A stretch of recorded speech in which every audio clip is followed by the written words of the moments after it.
I hate that the next big.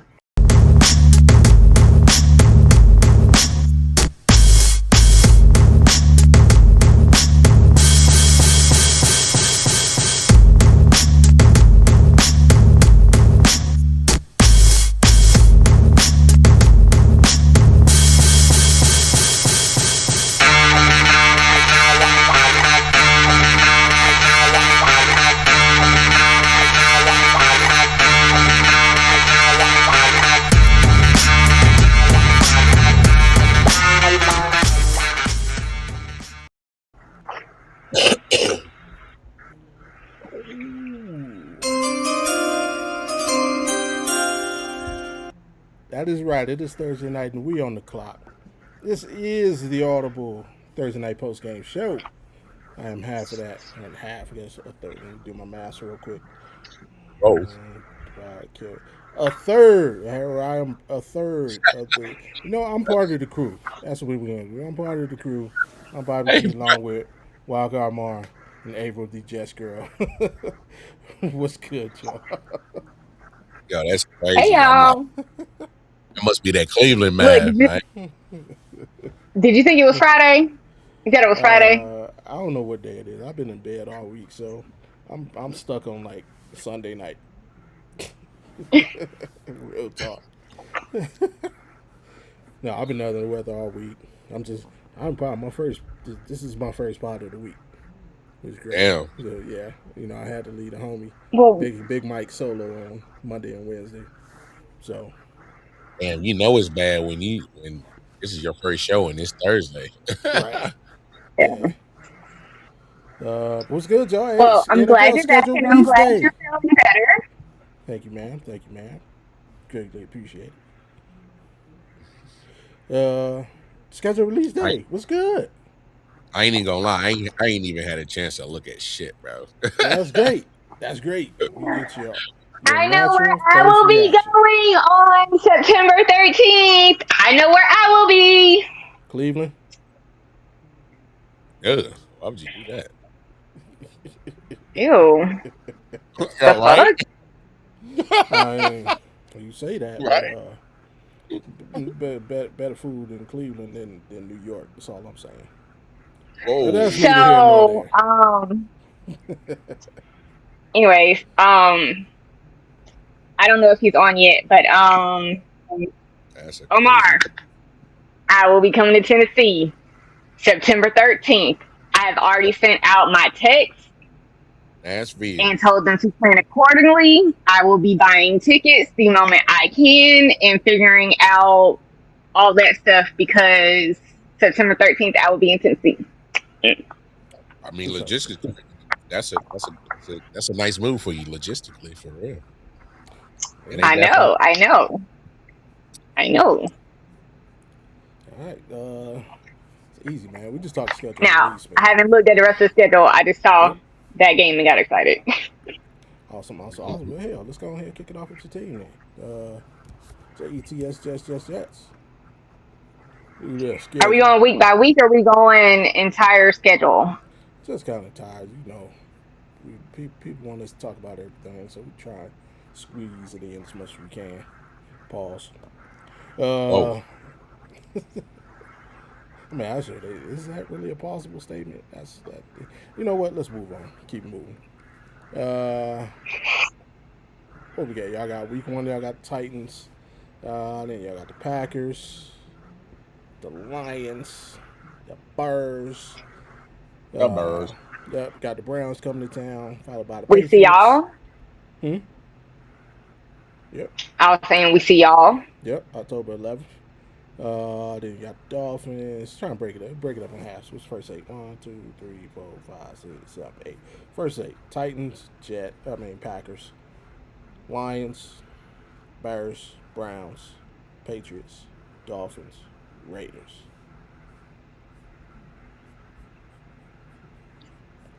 And so I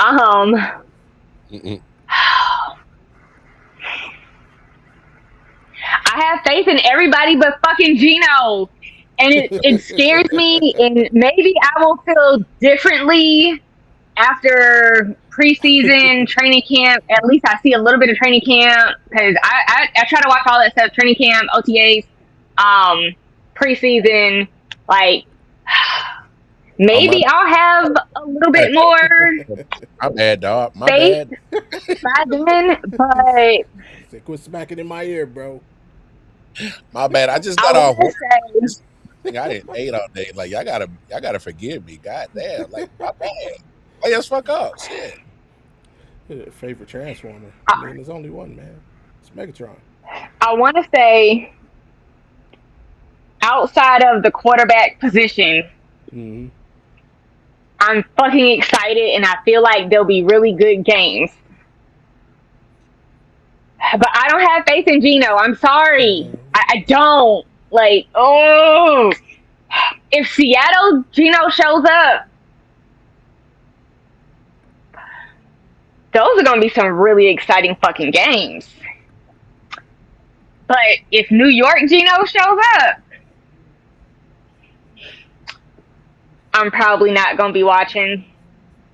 I'm going to be watching everybody else, and I'm going to catch them on Red Zone. Because it's going to be bad. Red Zone. But I want to have faith. I'm trying. Oh, God. So I want to see if the Patriots fix their left tackle issue. So I'm glad we see them early. And then, oh boy from Green Bay went to the Dolphins. So I thought he sucked in Green Bay, but everybody else seems to like him and think that he's a good quarterback. I thought he sucked. I did not like him. He played one. So that's going to be interesting. Because I'll actually get to like fully evaluate him because by then we're at week 7. Either you got it or you don't. It's clicked or it hasn't. So I guess I'll for now hold my reservations on him. And then I get to see Mendoza the next week. So I'm excited. It's just if we don't fix the quarterback issue, Lions, Bears, Patriots, Raiders, and Titans. I guess the Packers. Like I'm fucking scared of those. What's going to happen in those games if the old Geno shows up? The only reason why I didn't say the Browns is because whether Seattle Geno or New York Geno show up, his ass is going to be on the fucking ground the entire fucking game because he has a face smile scared. So, like, that's a given. So that doesn't even... I can't even waive that one because he's going to be on the fucking ground the whole time. Yeah, that's a possibility. So, yeah. I mean, all in all, your schedule is not too... Let me see. Stopped right there, second half. You got Chiefs, Bills, Chargers, Dolphins again, of course, Broncos. It looks like you guys' problems is more like in the middle of the schedule. Like if there's a rough patch for the team, it's the middle. You got some winnables in the beginning, obviously opening up with Tennessee. And, of course, in the beginning of the season, teams can steal some games. So if I was a Jets fan, I wouldn't be mad having, like, Green Bay and Detroit and Chicago early. So, you could potentially steal one of those games like we did from Green Bay last year. And then at the end, it's let's say the Jets are the Jacksonville of this year. At the end, if it came down to like a playoff round, Arizona, New England, Minnesota to finish I wouldn't be mad at that if I'm chasing a 7 seed. So yeah, I don't like that they have the Patriots game that far back. I wish it would have been like maybe 1 or 2. What up, AP? Because we normally split those. And if it came down to it, that being that close at the end, I don't like that. Yeah. That's the only thing I'm worried about because we normally split those games. Like when we actually have a decent team and we're doing good or doing even decent, we normally split those games. Okay. And I don't want it to be one of those situations where, say, we can't afford to split it this year. We have to win both. And the quarterback issue still be an issue. That's what scares me. For sure. Other than that, I love it. Ooh. Uh-oh. Last game of the season, we're at the Bills, and the Bills have that new stadium. Yes. And they have 7 sensory rooms, and I'm kind of excited about it. They have the most out of any NFL stadium. They have 7. And they did a lot of cool autism stuff in their stadium, and I really want to see it. I don't necessarily want to see like how that game would turn out because, especially if our quarterback ain't doing what we need to do, that's gonna be a fucking massacre. I just want to see a nice shiny new stadium because it has all these cool things that I like. All right, that's cool. For sure. And I mean, it's awesome that they did that as well. Like that's real dope. Yes. I think more of the newer stadiums would be more friendly. So I think we should see a lot more of that happening in the future. I think who's got the next new stadium? Tennessee, and then after Tennessee, I believe it's us. Are the next 2 newer stadiums to be built? So we'll see. Mar, you're on the clock. Yeah, man. No, I mean, obviously, first thing that sticks out to me is, damn, man, it's early buys. They love that shit. Oh goodness, damn. Mm-hmm. Oh shit! Y'all have a bye on week 5. Damn. Yeah, that joint that early. I make no I don't bones. like that. Make no bones about it. Getting that primetime game. Obviously, me and the homie Chris Down, shout out to him on our Airhead G podcast show. Mm-hmm. The first thing that came to mind is like, obviously, they think he's going to be ready week 1 to put them primetime Monday night at home in Kansas City. As in, they didn't even care that the Broncos won the division, and they don't even care. And they don't even care Bo Nix is going to be ready for the game. It was like, wait, if we get Stidham and Justin Fields, we can't do that. But I think they might got a word that was like, if we get one or the other, we might do it. If we get Bo and no Pat, we might do it. But I don't know. We kind of saw that last year and it didn't go so well. It was bad on the eyes for everybody. Like Bo Nix and the Denver Broncos struggled against Chris Oladokun and the Chiefs. So, wait, Pat gonna be ready? I'm looking forward to week 7. I'm looking forward to your week 7, Mar. Why is that? Oh yeah, Seattle. Kenneth Walker got to play the Seahawks. Yeah, that's gonna be good. Yeah. You're not gonna franchise me? You gonna let me walk? Bet. He gonna walk into that game with a chip on his shoulder. Oh, that's gonna be good. And it's in Seattle. Yes, that's gonna be so good. I mean, 6 prime times. Come on. I mean, that's what I'm saying. Like he gonna be ready. Okay, but let's be real. The Chiefs now have Mahomes, Kelsey, Kenneth Walker. Like, come on. I'm shocked that they only got 6 primetime games.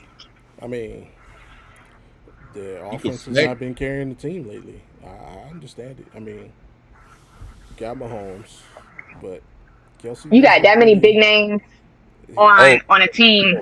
Yeah, you gonna get Kelsey a was lot of just the a good name time now. slots. Oh, and trust and believe, Tyreek Hill will be on his team by the end of the season. I'm being serious. Like I I, I've been, I I've been, honestly think y'all should sign him.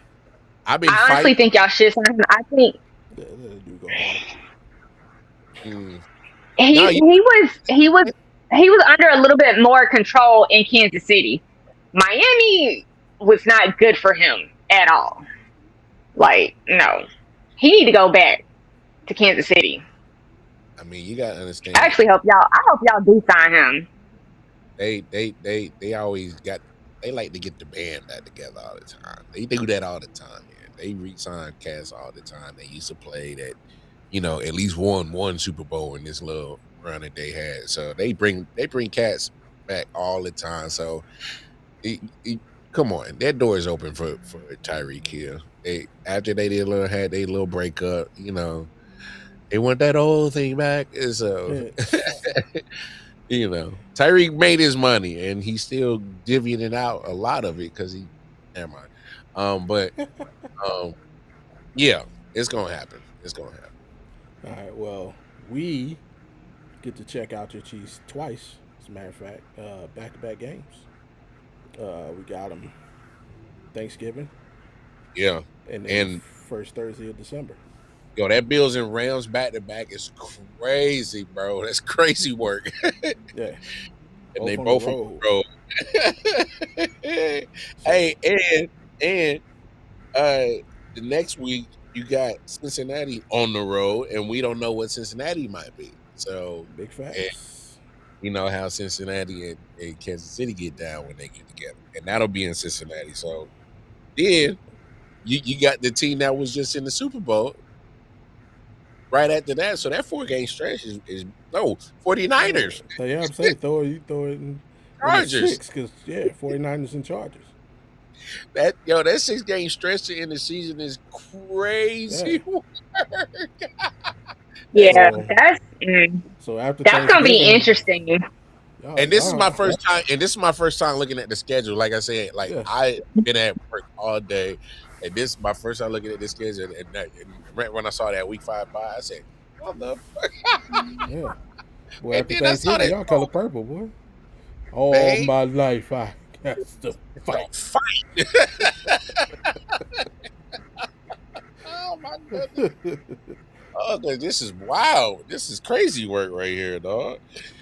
But you know what? That's what happens when if you saying you the dynasty, that's what happens. You get the primetime games, you get the tough schedules because more times than not, you playing, you're gonna get everybody's best shot. So like none of this is never gonna be easy for them as long as Patrick Mahomes and Andy Reid are together as the coach and quarterback combo. It's not it's ain't no such thing as an easy game. Yeah. And when is Holmes' return date? Do you know? Yeah, week 1. Allegedly. No, I'm telling you, he's gonna be there week 1 because the signs they're showing that. I mean, the NFL would not have gave the Chiefs that many primetime games without some kind of idea that Mahomes is going to be back week 1. You just Yeah, don't do that. That's bad. That's bad business. yeah. You can't flex week one. They'll just do it just in case because they can't take nobody out last minute. Mm. But because at worst, and that's probably why they got y'all against the Broncos. Because worst kind of worst, it's a division game. It's gonna get ratings. Because it's gonna matter. Yeah. Yeah, which So. is it's a lot. I see a lot of division games up front, Mm-hmm. and then obviously in the season with division. Crazy thing is if it comes down to the Chiefs and Broncos, like after week 8, they're done. So you got to it puts emphasis on this week 1 matchup. So I like that part. So I'm with that.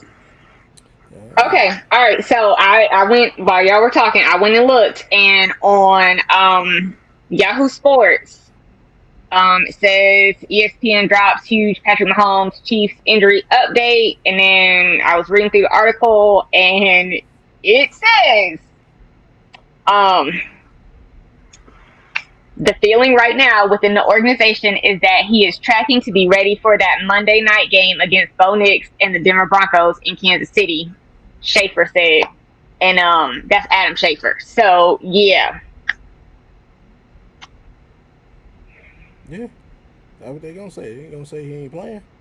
Yeah. We gotta sell tickets. Yeah. That's how Now it is. we'll see what they say week 2 of the preseason. But yeah, we'll see. And yeah, that post Thanksgiving, yeah, they didn't do y'all no favors. None. Closing out the cruise schedule with my raggedy Cleveland Browns. Bro, that's crazy. Hey, opening up the season on the road in Duval, went down to Jacksonville. Hey, we Florida 2-step, man. Jacksonville and Tampa, but that's crazy. I just noticed they both on the road. Mm-mm. I don't mind our schedule. Uh, yeah, our schedule is what it is. The bye week, almost perfect. Could have been a couple weeks earlier. Um, Not necessarily crazy. Whereas the games that are playing between, like we don't need a bye for the Raiders. We could have used that like before the Steelers or Ravens game or something like that. Um, One bonus that I did hear, I think we catch Pittsburgh coming from overseas, if I'm not mistaken. So we play Tennessee, then we go to Pittsburgh, and I think the week prior Pittsburgh plays in London. So I do like that for us. Like Mm-hmm. that.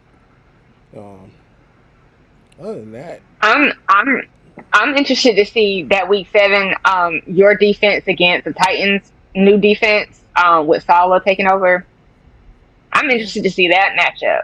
That's gonna be because you got two younger quarterbacks and two really, really good fucking defenses. I'm, is she? I yeah, mean, I'm definitely last gonna year watch that game. it was a good game. Um, that was a game that game caused a lot of talk. That was the game, if nobody remembers, where Shador, That was his well, first start. no, that wasn't the first start. First start was against the Raiders.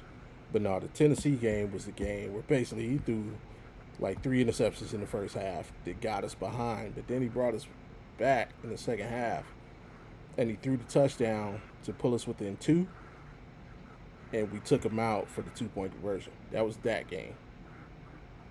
And Oh, I remember that. and Quinshawn Judkins messed up the 2-point play, and people lost their freaking mind. Let me not say people. Shadorians lost their freaking mind. Like, yeah, that was that game. So, but it was over now. Yeah, It was a good game. I think Shador threw for like damn near 400 yards in that game. Um, yeah. I was gonna say he had a really good game, yeah, and nobody understood why he got taken out. Like the fuck. for the two because it's something that had been done all season. So, and not just to him. Like Quinshawn Judkins ran like 4 or 5 2-point conversions. So, but aside from the point, Cam had a decent game, but it was more so yardage wise, Shadur dominated because we couldn't stop the Titans' run game. Like they ran the ball. Cam made enough plays obviously to get them to win, but statistically, that was Shadur's best game of his career so far. So yeah, that might be a good game to watch.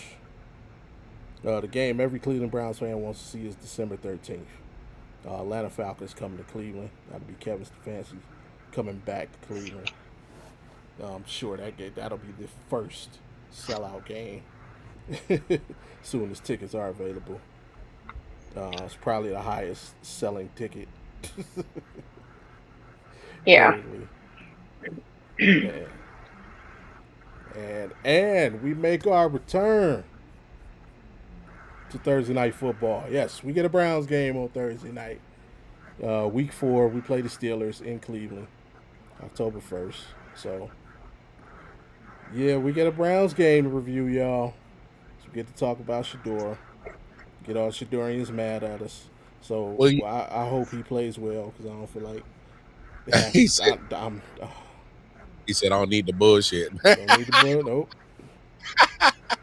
Hey, but typically Browns and Steelers usually play damn good Yeah. football when they get together. Yeah. So Which is and why put it it was on. so weird But last year that they but didn't do give the us one. Steelers have a quarterback yet? Like, do they know? Like, Aaron It's Rodgers going I to mean, is end. most playing. teams Yeah. have a quarterback. Do they know?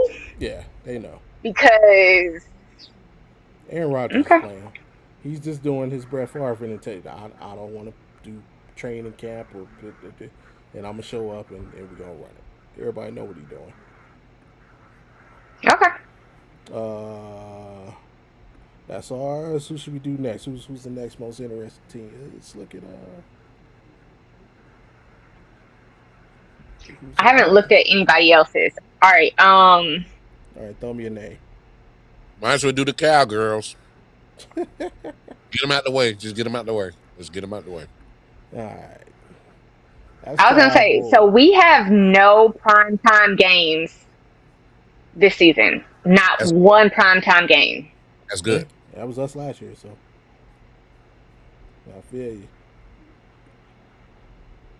Shit, the only reason why the What's up, Giants, JW? All right. Who's doing? only reason why the Giants is getting some primetime games, or any kind of love, is because of the hardball effect. That's it. Pretty much. Well, no, Jackson Dart is a potential star in the making. I mean, it's still the market. So Yeah. Yeah. I'm sorry. The Giants like their team is actually looking kind of good, and I'm kind of nervous because they're getting better faster than us, in my opinion.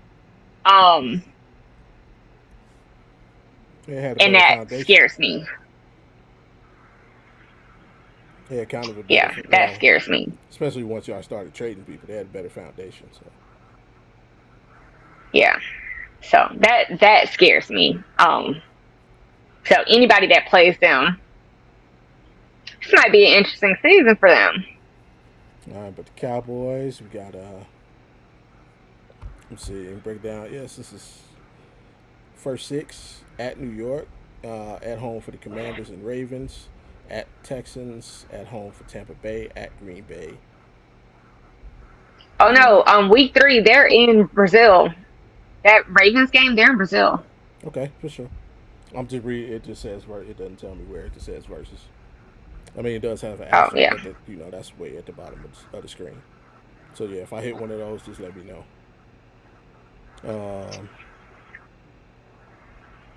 Then we got they got at Philly, home for Arizona, at Indy, home for San Fran, home for Tennessee, home for Philly, and at Seattle.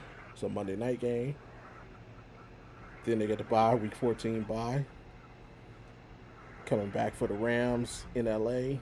And then 2 of their last 3 are at home. Home for Jacksonville, home for the Giants.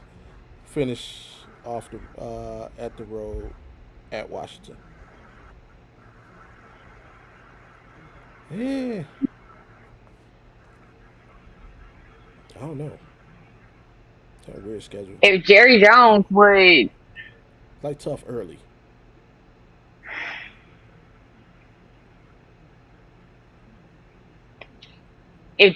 sit the fuck down and let them actually run that damn team, they have the potential to have some very interesting games. This feels Very like, interesting games. yeah, this feels like one of those seasons where they can start crappy and then like just go on a run. Mhm. Yeah. Because like you look at that, like again, that first 7, I just extended to 7. Yeah, Giants, Commanders, divisions, always a different thing. And then you got Ravens, Texans, Buccaneers, Packers, Eagles. All losable games. Yeah. So the Commanders, I don't know, because they played really good and then like shit. So I don't know. I can't wait in on them yet because I don't want to say nothing bad because I don't want to hurt Jay feelings. But the Giants, I would be scared of that game. The Ravens, I would be scared of that game. The Texans, I would be scared of that game. Depending on how the offense is looking, because they lost some really good offensive pieces during the off season. But if they get Lord, I can see his face. What's his name? Baker Bro. If they get him, make sure he has the same type weapons in place. I know it's not gonna be the same people, but the same type weapons in place. Then I would be scared of that game. I would be scared of the Packers. Here's the tricky. I would be scared of the Eagles. Tampa Bay's kind of in a sweet spot though. Tampa starts quick every year. Last 5 years, Tampa Bay started at least 2-0, 5 years in a row. Last year they started 3-0. So Tampa, but that's that weird spot. Like for Tampa, like week 5 is where they kind of start to come off of that hot streak.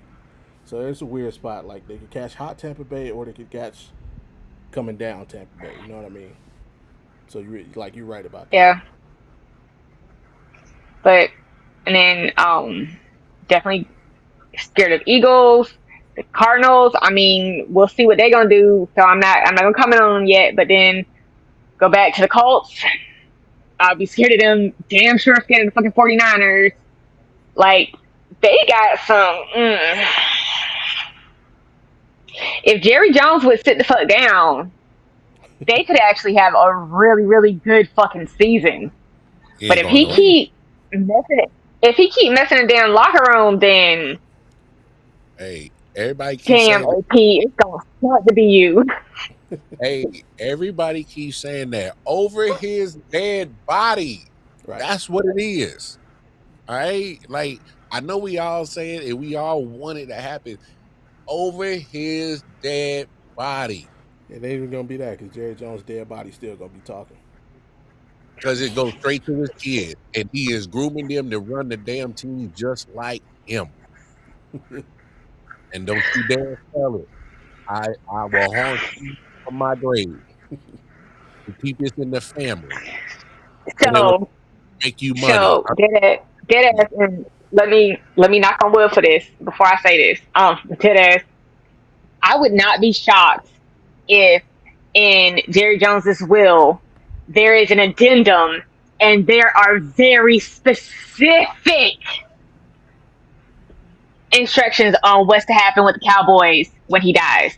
I would not be shocked. Yeah, sure. I bet you there's a no sale clause in that bitch. Even with it going to his kids and him working with his kids, trying to groom them to run the Cowboys, I would be willing to bet money there is an addendum in his will, and it's massive, and there are detailed instructions as to what's to happen with the Cowboys. I would, yeah. This is what you do. Is Jerry if he puts that in there in that will that you can't sell the team, the Jones family they understand that there's $1 billion of profit each year, minimum. Man, no, for real. You already know what it is. Like Jerry, you cannot sell the team. There's only one person you can sell the team. There's only one person that you can sell the team to within the family. And his name is John C.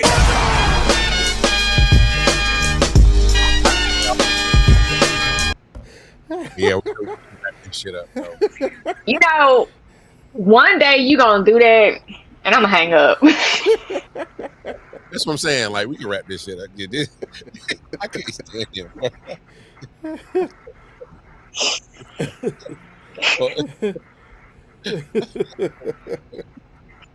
That's crazy. I did not see that one come.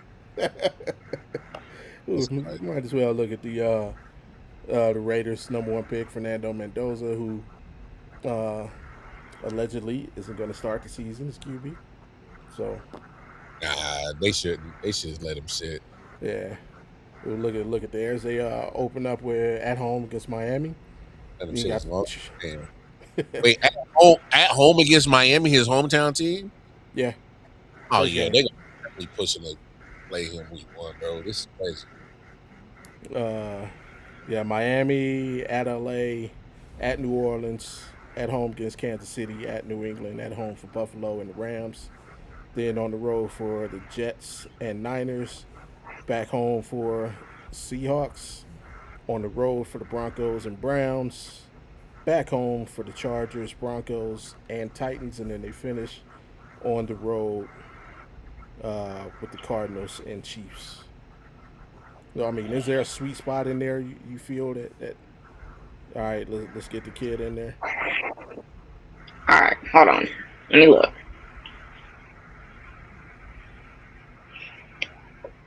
I'm just saying, what's the rush to play him though? Honestly, I might start him at the Dolphins and see how he does. But it's the Chargers that scare me, like, cause I'm sorry, I don't have that much faith in the fucking Dolphins right now. Like, I don't. And I feel like that's a winnable game. That's not an extremely tough team and a good game to get his feet wet.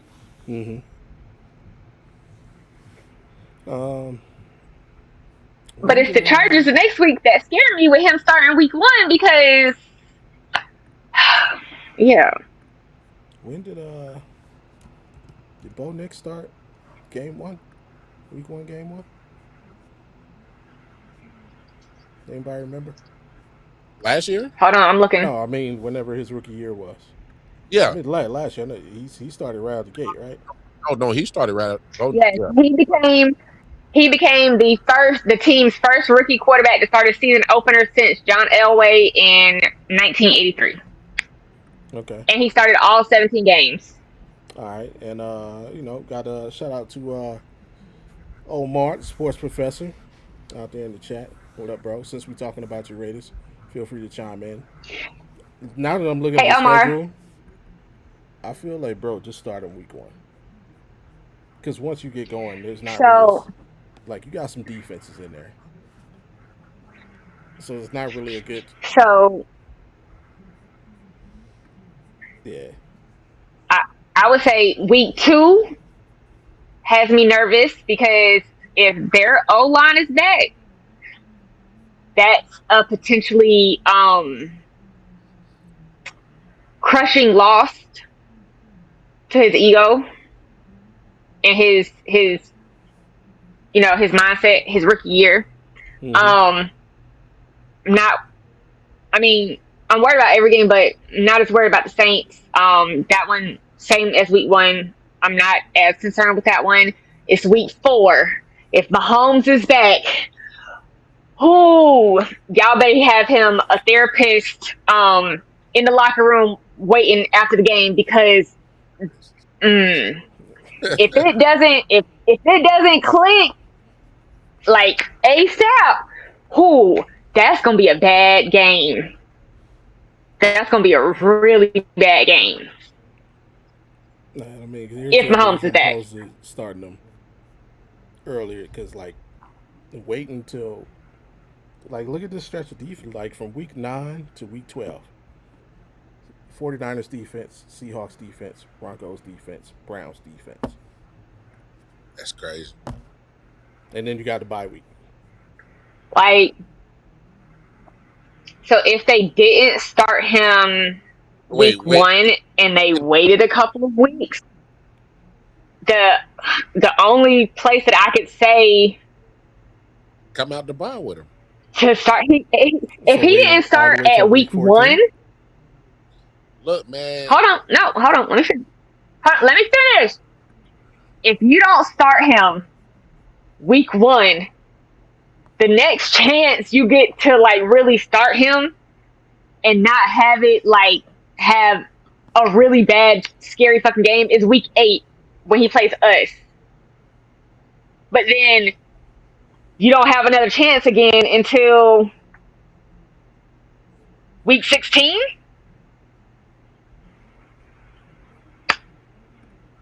Yeah.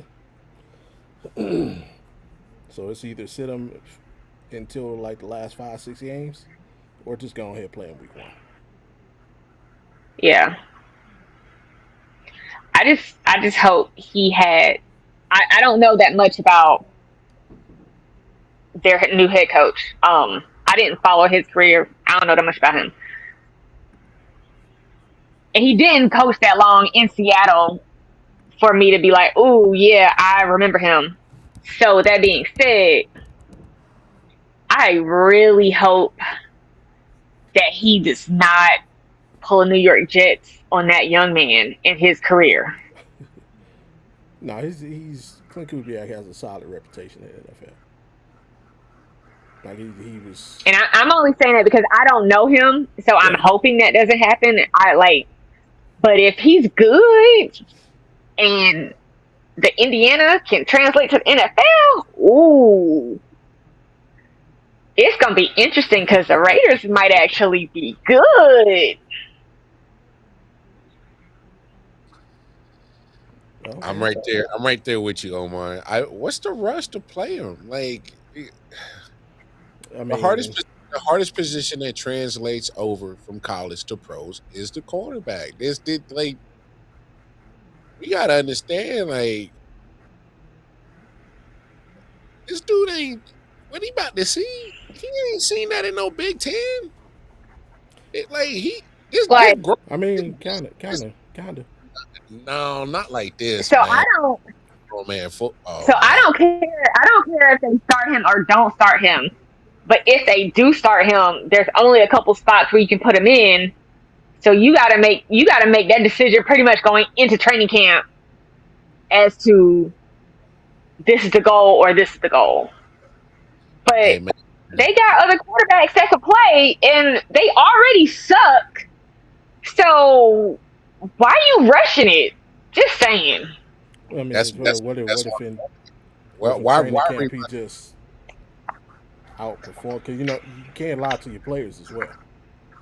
What if he's it's just what if he's just Russell Wilson? You know what I mean? Hey Bobby, if he's doing that against the ones, you got then I'll STF, you know, STF up, and I'll let it be, and then yes, start him. But Yeah. like we just what's the point of rush? The Green Bay Packers have made a blueprint off of giving us the data that hey, it actually does benefit to such a quarterback that you draft. But That's a you got blueprint to that give they the context. You got to get the context on that. hold on, big dog. There's a quarterback I know down the road here in Kansas City that got to sit. And like what I'm saying is what are we rushing for? What are we rushing for? There's no need to rush the quarterback. Actually, the data recently is if you throw your quarterback in there, he's more likely to fail than succeed. We've seen that time and time again recently. Ask Sam Darnold. As any other guy that's just been thrown in there as Baker Mayfield. Well, no, not Baker. I ain't gonna I was because he gonna had say He didn't no, start right because away. even though he hasn't won a Super Bowl, he turned his career around and he's had very, very good seasons. Even though he hasn't made a Super Bowl, and that's okay. He has turned his career significantly around. So yes, we can throw Baker Mayfield in there. But not no really no because no no no he didn't play he won bad. a playoff game. Nah, he won a playoff game. One, yeah, he didn't play. Well, one, he didn't start like week 1, game 1. He only came in because of injury. Two, and I yeah, mean, he didn't play bad. and we got to be Peyton Manning, Troy Aikman, Hall of Famers did not play well in their rookie season. Thrown in there, Charles like may play well in his whole career. but Sorry, but LP. my point Who? is like it's Troy, sometimes like we got more history of quarterbacks not having great success just being thrown in there. Like it's time and time again we see it through multiple decades of the NFL. Just getting thrown in there does not work all the time, and more times than not, it's going to fail. All I'm saying is like let the kid learn because at the end of the day, like these defenses are catching up to these offenses. Like they're adapting to these rules that have been altered for the offense for excitement and entertainment. But yet, year in and year out, we see in these low score games because these defenses and the defensive backs and these defensive ends and these linebackers are getting faster and just as fast as your wide receivers and your running backs, and this shit's starting to equal out. So you really got to be on top of your shit as an offensive player to really get some work on this defense. And Mendoza, I don't know. I don't know if, like I said, this ain't Indiana. This ain't Big Ten. This big boy shit now. Like what? Like big boys. Hey, I told you what I said. This grown man what? This grown man shit. All right. It's grown man business now. So look, he got to show it. I know it is. Let's ease him into it. It's okay to ease cats in because this is the big time, and we've seen time and time again if a quarterback fails in their rookie season, mentally how it's hard for them to sometimes recover. Yes, we've seen some success stories, but not everybody's a Sam Darnold. Not everybody's gonna be him. It's not gonna be like that every time. So like you're gonna have more Achilles Smiths than Sam Darnold's, bro. You know what I'm saying? You're gonna have more Tim Couches than Sam Darnold's. So that's all I'm saying. That's all I'm saying. I would slightly disagree. I would say it's more than I would say it's closer to 50-50 than people think, and especially with first round QBs, Mm-hmm. taking out every other round, and the only other pushback I would give to your argument is I can't accept the Green Bay because that was such exigent circumstances, bro. Like to have a top 10 quarterback fall into your lap when you have, like nobody's gonna be in that situation. Like what are the odds? That's like just not knowing what Patrick Mahomes ain't ready to go this season, and y'all end up with the number 1 pick, and like, oh, we taking Arch Manning. We letting him. No, you're not letting him sit because he's never gonna beat Patrick Mahomes out for the job. Like Aaron Rodgers was never beating Brett Favre for the job. Jordan Love was never beating Aaron Rodgers for the job. Like that wasn't a choose to sit. That was you don't have a choice but to sit. Yeah, but all is they set their quarterbacks and say we don't mind him. They waiting. Didn't sit him. They like it wasn't a draft. It was like I get what you're saying, but the damn near slave. Like, are you so you telling me you wouldn't want Jordan Love on your as your quarterback right now? Would you take him over anything you got on your roster right now? Yes, I would. But what I'm saying is, if and I know you would Jordan Love, no, over everything you had. But I'm saying if he would have been drafted by any other team, that might not have been there was no option for him to play. So it wasn't you saying sitting like there's an option to play. That didn't exist. Whether it was an option to, it happened. And so point, there's no choice. The fact of the matter is they set. That's like your mama say, "Hey, we're going to the zoo." Whether it's 1 year or 3 years, like you sit down. That's the overall point. Tell your mama no. And see what happens to you.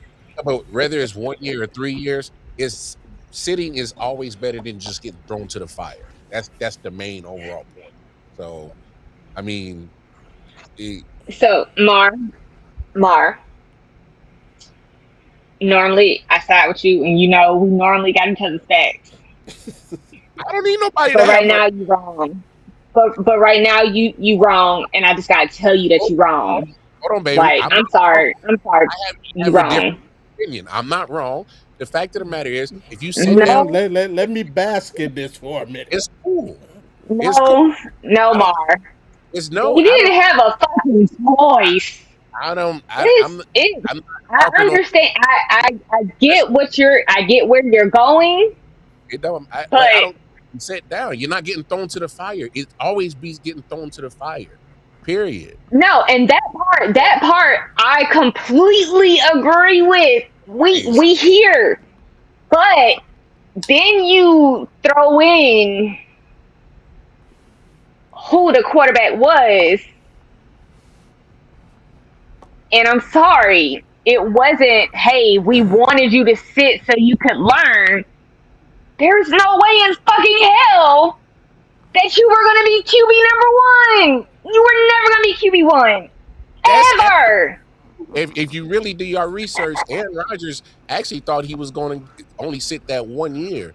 And Brett Favre was like, "Oh yeah, I'm about to leave," and then he pulled the okie doke and came back. So that's not really. That actually kind of trumps what you really trying to say, y'all. Not So really, because what happened when Brett Favre said I'm coming? They could have been like, "No, we don't want you back," and we got the youngin. Because that's the Hall of Famer. So did they eventually treat him like a Hall of Famer? No. What you do is, but Marv, you missing the point, and you just said it. You said he was okay sitting the first year. He didn't have a fucking voice. Let you talk. Hold on. His first year, he was never gonna beat Brett Favre for the fucking QB number 1. Now after his first year, okay, I get what you're saying. All right. But we're still saying that first rookie season, there was no choice. He was never gonna start.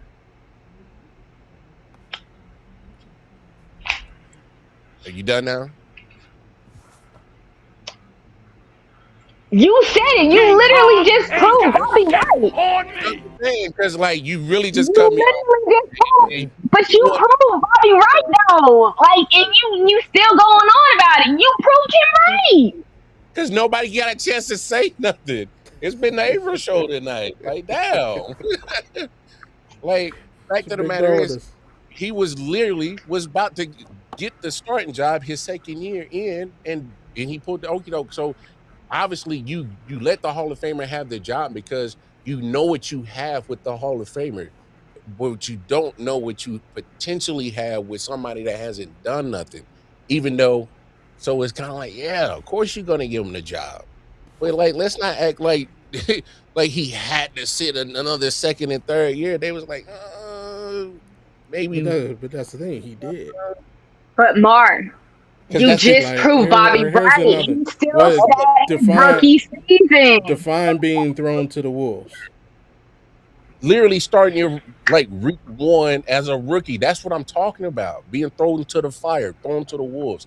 But you just proved Bobby right. You literally just said he was okay sitting his rookie season. He sat his whole rookie season. It was his second season, and you literally said second like 3 times.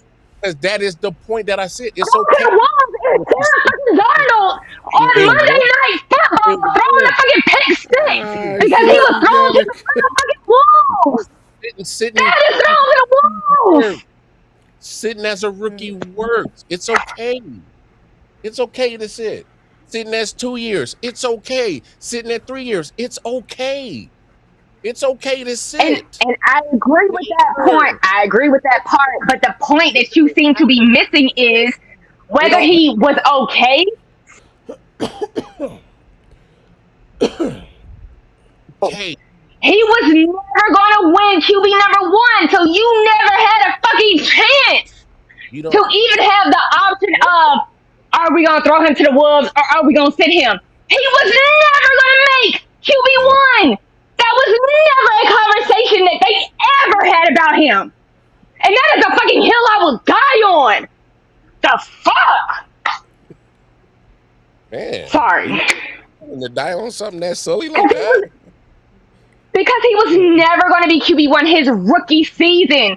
That's what you're missing. I want them to sit. I want them to sit the QBs. But what they have been doing is throwing to the fucking wolves. Sam Darnold, Monday night football. The very first game, he threw a fucking pick six. They should have sat him, and they didn't. So I love that happened to Aaron Rodgers. But let's be real. He was never going to be put in the situation of being a rookie quarterback starting a Monday night game. Not with Brett Favre on the fucking roster. But that's what you're missing. I did not say that. Why? I never once said that Aaron Rodgers was going to start as a rookie. Where did you get that from? Are you? Where did? But that's the point that we are making. That's the point we are making. Oh no, you didn't literally say Aaron Rodgers, but no. When I was Aaron talking Rodgers about was to sit no matter what, a Right. minimum of 1 year. That's what I'm Right. saying. No, That's my but But that's the point we are making. You cannot hold put on. Green Bay in that conversation because their rookie quarterbacks did not have a choice but to Right. sit. Like It was it's one. never in the conversation that they would ever be QB1. It nobody. wasn't even a thought or a twinkle in anybody's fucking eye. So It you was cannot put Green Bay in that conversation. Yeah, like, and that's why I separate him from any other situation. No, because y'all want my take to sit in y'all frame. Not No, my. I'm just framing Hold on, the hold on, Packers. hold on. Okay, I go. put But Packers we're in here. saying the only team that Oh, cannot fall in that. you gotta let Oh, Mark speak. come on. That's what I'm talking about. Like, chill.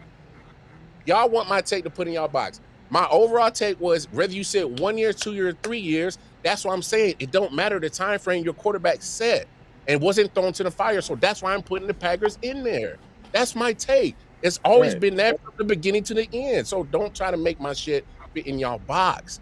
All right. Right. But that's 1 year, why. 2 years, or 3 years. I'm specifying now so y'all can get on my page. All right. Whether it's 1 year, 2 years, 3 years, that's why I'm putting the Packers in there. You sit your quarterback, it is great for your quarterback mentally to get the game down. All right. So then when you are getting into the game, you are mentally ready for that because it's more mental game than physical. Point blank, period. Right. That's what I'm trying And to that say. Raw. Thank y'all for letting me get my shit off. Thank you. for sure. But no, Like that's what I'm shit. saying. Where I gave you pushback on just the Packers portion, was because, and for me, Yeah, because you're breaking like that down both, right, a little bit. I feel you. both, I feel you. both things have to be available. Like Yes. in order for you to be thrown to the wolves, the option has to be there for you to Yes. be thrown to the wolves. And what I'm saying, in Green Bay, that option was never there. Yes, because you're taking that and taking it a step further. And I'm with you on that. Right, like he was never going to be thrown because it's just you're not, like, we have a Hall of Fame QB. Same example. Andy Reid made the decision. Patrick Mahomes was going to sit. There was never the option that he was going to be thrown to the wolves. Exactly. Right. Exactly.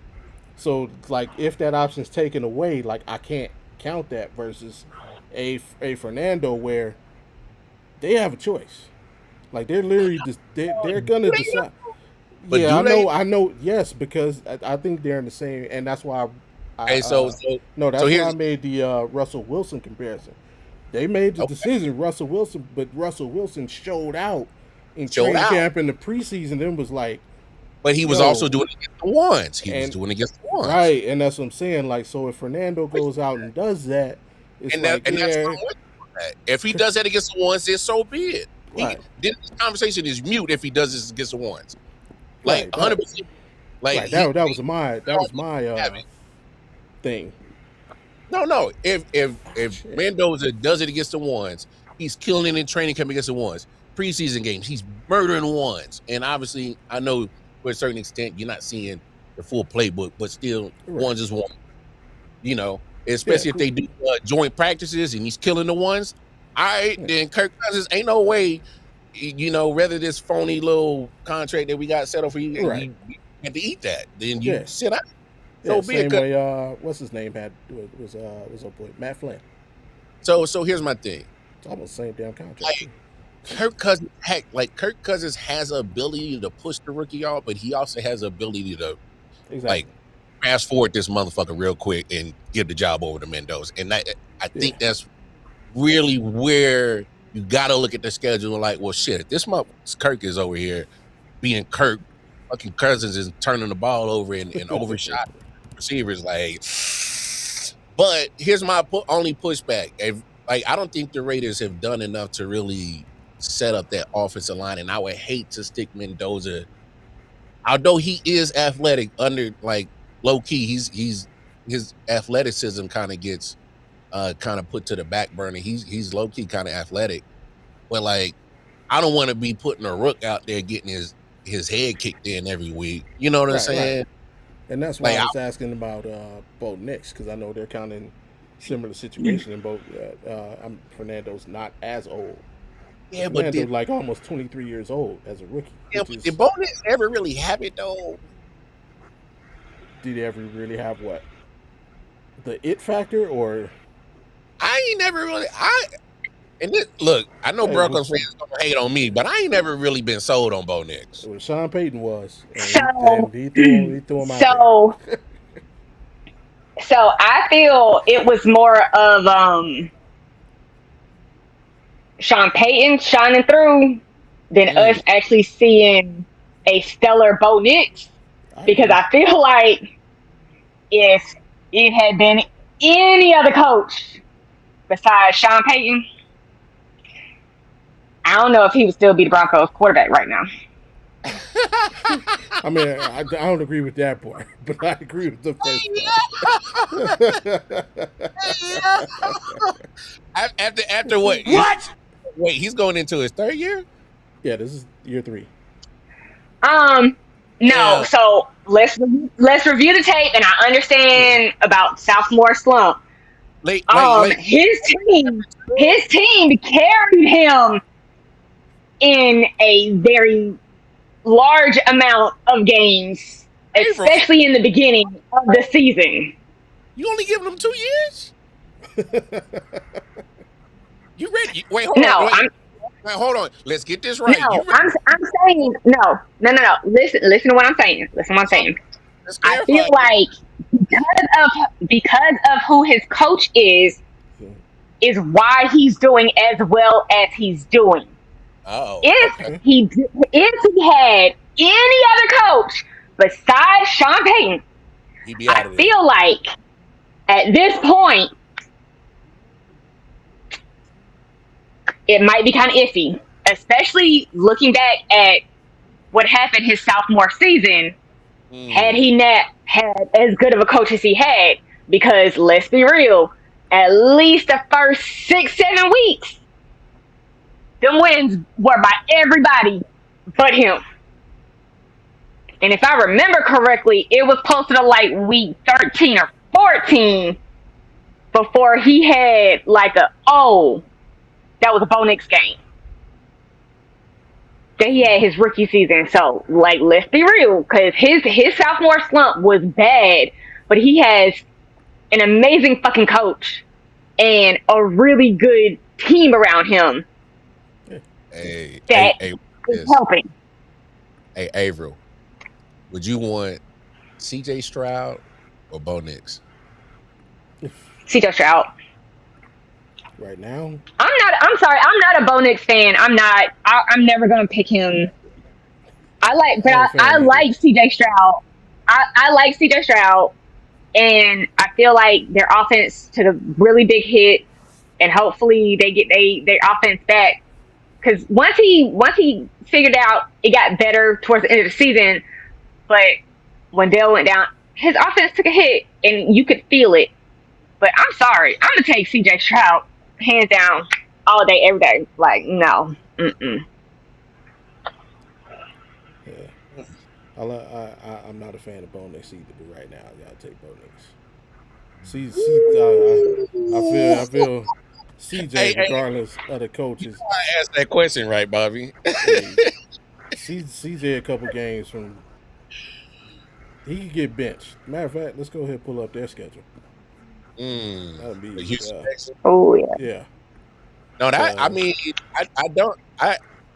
I agree with a lot of what you said, Avery, because I'm not a Bo Nix fan. I just think like some of those games that they won is like you would get the Jekyll and Hyde in them in one game. Like you would get good and bad, like, but you didn't know which quarter you were gonna get it.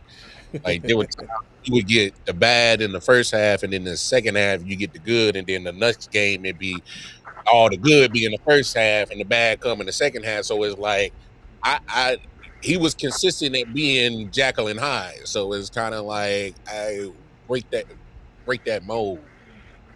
And I think that's a fair point about the Sean Payton factor, because I know me and Bobby ain't big Sean Payton fans, but Sean Payton gets a lot of credit for his resume. Big facts. He gets a lot of credit for his resume. Yeah, he's making. So I'm gonna just say this, and I'm not a Sean Payton fan either. I don't think Drew Brees was that good of a quarterback. I think he just had a really good fucking coach. I'm not saying he's the worst quarterback, but I'm thinking I'm like, just being honest, I feel like he's mid-tier. I feel like he's mid-tier. Drew Brees was and he had a really good fucking coach that made him as good as he is. And I would put him maybe towards the higher of the mid-tier. But he ain't hitting my top 10. This Drew Brees slander is crazy. Not mid. He was mid? He ain't hitting my top 10. He ain't hit my top 10. Well, okay. I don't know if he would hit my top 15. At least top I don't know 20. if he would hit my top 15. I don't know if he would hit my top 15 either. I don't know. I would have to think about it, but tune in next week as we discuss the top 20 quarterbacks of all time. Hey, that's our homework for next week. We're gonna do a top 20 list next week. Okay. All right, cool. Hold on. Let me put it. Look, let me make a note. I'm gonna forget. Don't do it now. Don't do it like don't make your list now. I gotta make a note. I have to make a note to myself because if it's not on my phone and it's not on my calendar, it does not exist. So let me make a note. I can handle him not being in your top however many quarterbacks you on the list. Top 100. I need to hear mid. I gotta hear the name she got in front of him. That's not what mid. Mid is so disrespectful. So crazy. Wow. I wouldn't expect you to say that, April, but you said it with your chest, so I know that means. All right, so hold on. We're doing top 20, right? On me. Top 20. We'll just do top 20. Let's stick with 20. That makes it easy. All right, are we going between certain time frames or because like some of them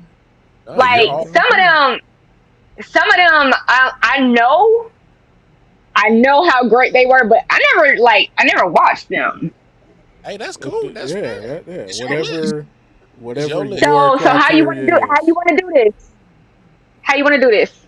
It'll be whatever your criteria is. Mm-hmm. Okay. Whatever you feel makes the best quarterback all time. Yeah. I know who you're not gonna put at the number one. Drew Brees. No, I wouldn't even think about it. I was thinking about that other one. Hey, she probably won't even put him on. Voldemort. I will never say his name. Fuck him. Hey. At number 20, redacted. Hey, we were like, who's redacted? You know that guy, him. We're like, who's him? You know him. Avery won't even say his name for today. I for sure know who you got at number 5 though. I definitely know who you got at number 5. Hey man. Oh my gosh. I feel like I'm about to fall for something and I don't want to fall for it. That's crazy, man. So, but yeah, whatever your criteria is, and like salute, bro. CZ.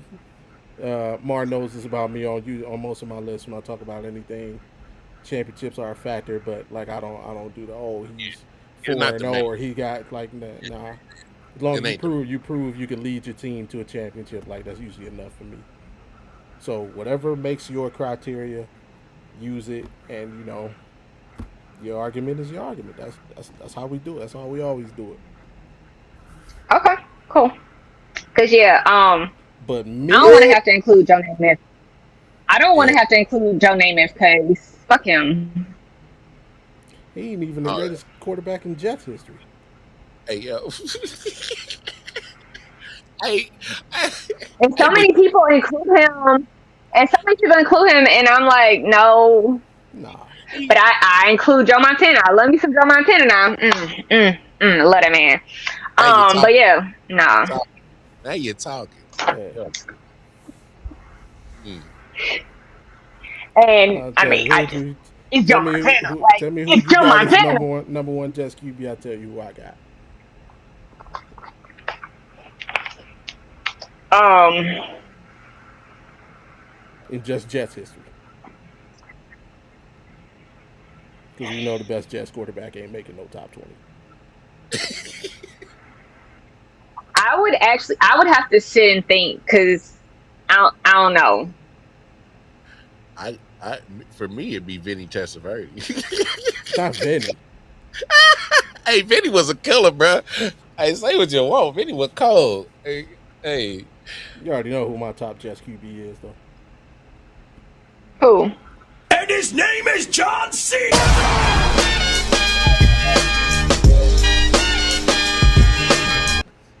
Hey, we good, man. Hey, it's been real.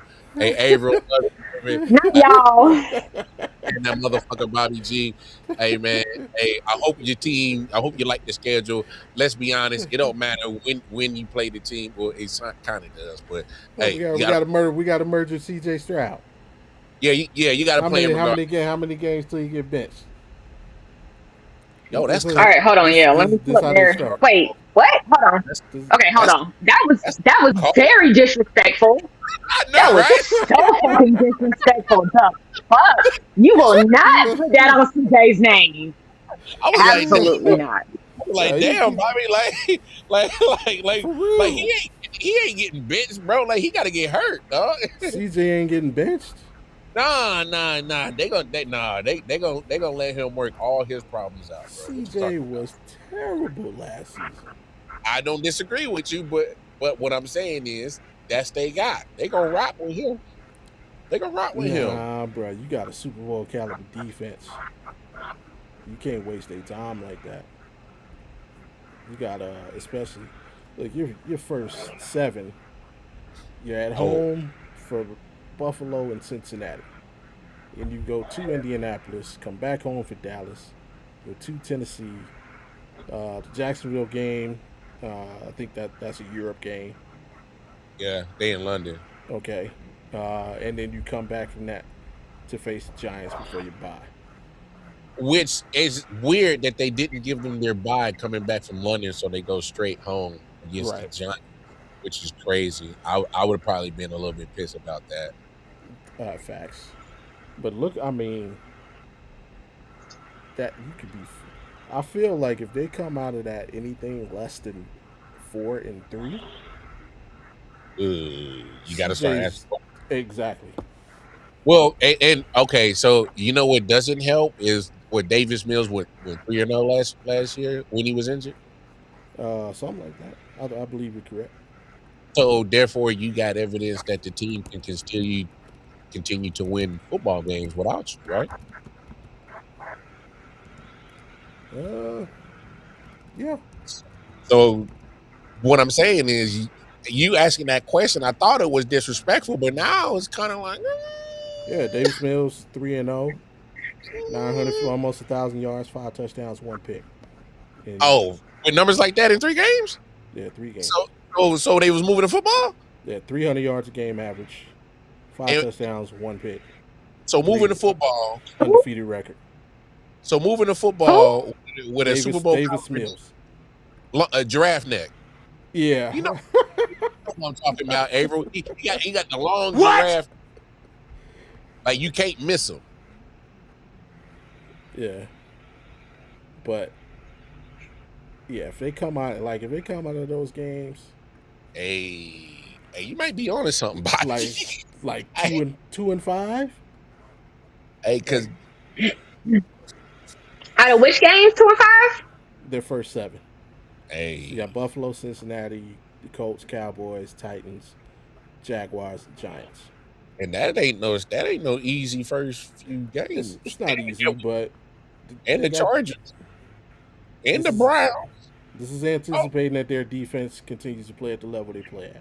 So, Chargers defense, Browns defense, Giants defense, Titans defense, Cowboys improved their defense. Golly. So, that's what I was looking up. They won't know until OTAs start, but depending on how OTAs start and go for Tank Dell, it's a very good chance he could be back for week 1, with that being said, the Bills games have me nervous. Bills games always have me nervous because Josh Allen can turn up one of two ways, and depending on which Josh Allen turns up is how the game gonna go. So Bills games always make me nervous. But and while I love Joey B, I think the Bengals game is easily winnable, depending on how Daniel Jones recovers from that. What was it? Tibia fracture. I believe Depending on how his leg recovers, I feel like the Colts could be a winnable. If Jerry Jones stay in the locker room, I feel like the Cowboys is winnable.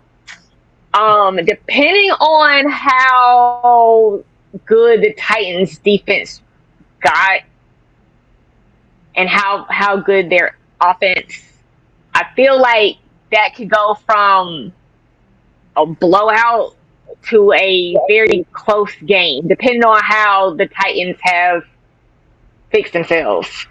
I want to say that the Jaguars would be an easily winnable game, but it's in London, and the Jaguars play really good in London, so I'm just going to say that's a loss. And I feel like the Giants have gotten really good, and that's a questionable game depending on how everybody's playing. But through week 8, if Tank Dell is back and CJ show up like how he did at the end of the season, hey. I think there may be like 2 or 3 close games. I think they might be, depending on when he's back and how CJ shows up, they could either have 2 or 3 really close games and the rest kind of like blowouts, or they can start out how they started out last season and it not click towards the end of the season or mid-season, end of the season. Yeah, see that, and that could be dangerous because he could be on the bench by then. This is wild. Hey, this is wild. Having this conversation, I ain't even gonna lie. It is, but like, this is where benching CJ Stroud. Stop benching him. The dude. He's benching himself.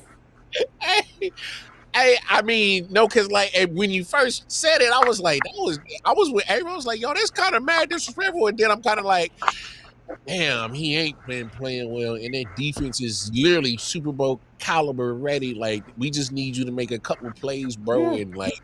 He just couldn't do it in that playoffs, and I was just like, "Golly!" And you just paid Will Anderson. That's what I'm saying.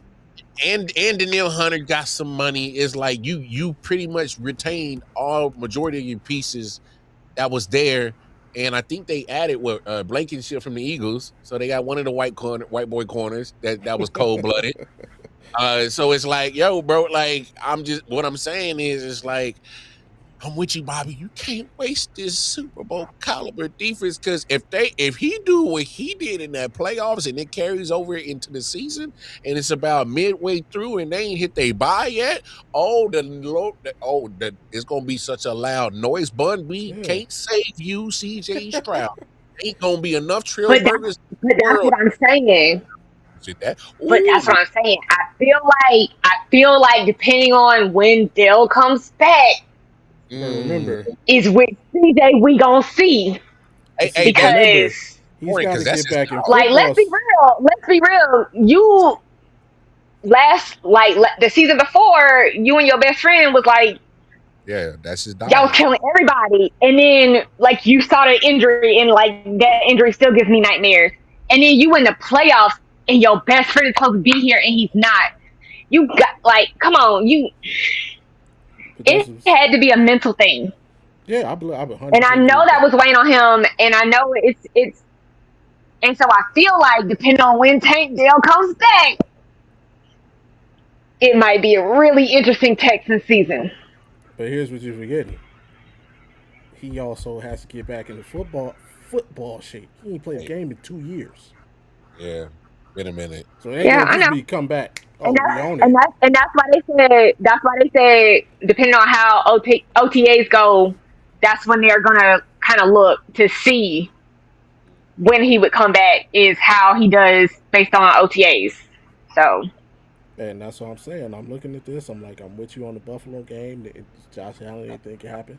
Let's say we chalk that up as an L. Cincinnati, they start slow every year. Let's get them the W on that.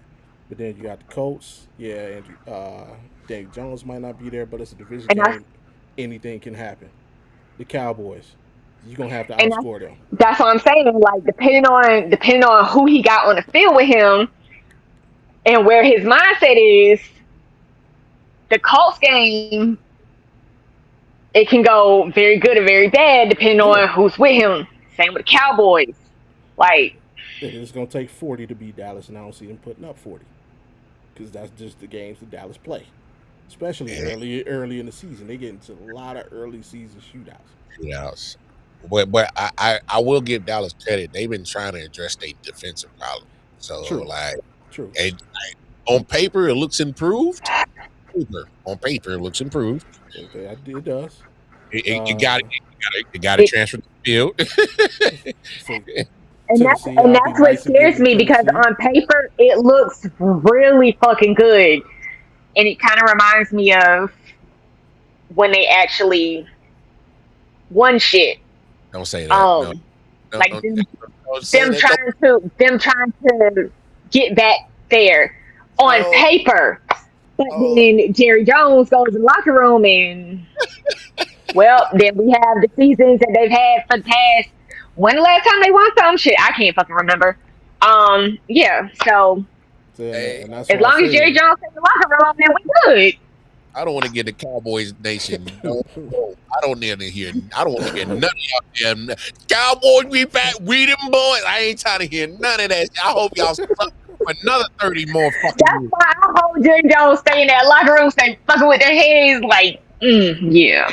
Hey, matter of fact, I hope Jerry Jones take like all because he get all that money. I hope he takes half of it and keeps his ass alive for the next 200 years, so y'all could be miserable for another 200 fucking years. And that's why I say it depends on how they come out. If they come out in the first 7, you can't be no worse than 4 and 3. Hey, matter of fact, hey, put that motherfucker in the tube with water and keep his ass alive, and so he can run the damn team from the damn tube of water and have y'all motherfuckers miserable for the next 200 years. Yeah, I don't give a damn. Yeah, I hope y'all miserable for life. You can't come out of them first 7 and be 3 and 4, and then have to go to LA and then to Cleveland. And that's your ass. Right. That's your ass. Nah. Hey, now that I'm looking at it, you bring up a fair point, big dog. Because it's. And no, I ain't even talking about Cleveland winning the game. I'm just talking about you looking bad against that defense.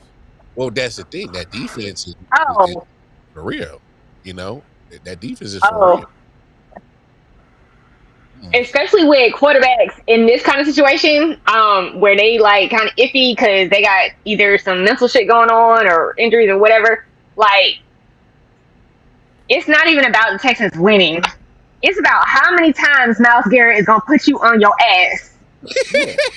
And are you going to be scared to throw the ball because you know you about to hit the ground? Are you even going to make it up off the ground to even throw the ball at any point to attempt to score any point?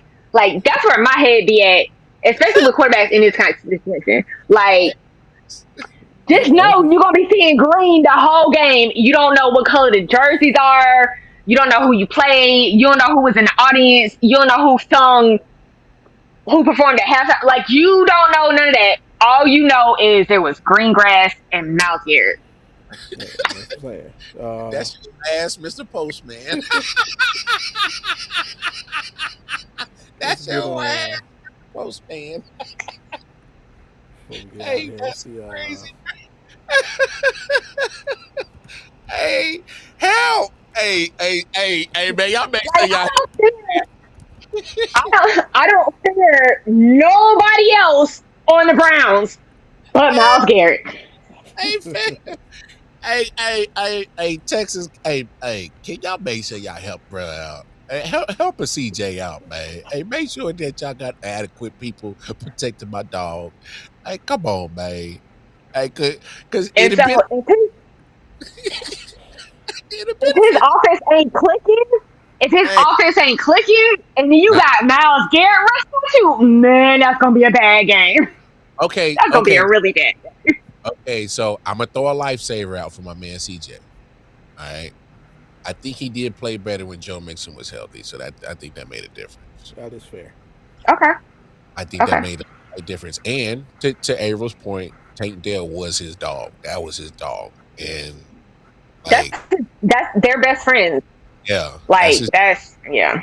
Like he was really hurt when Homeboy got hurt. Like he was Yeah. like How you see it on the losing. field? No, that's his real life best friend. Not like we met through football and we Yeah, teammates enough. That's his real life best friend, like that's years.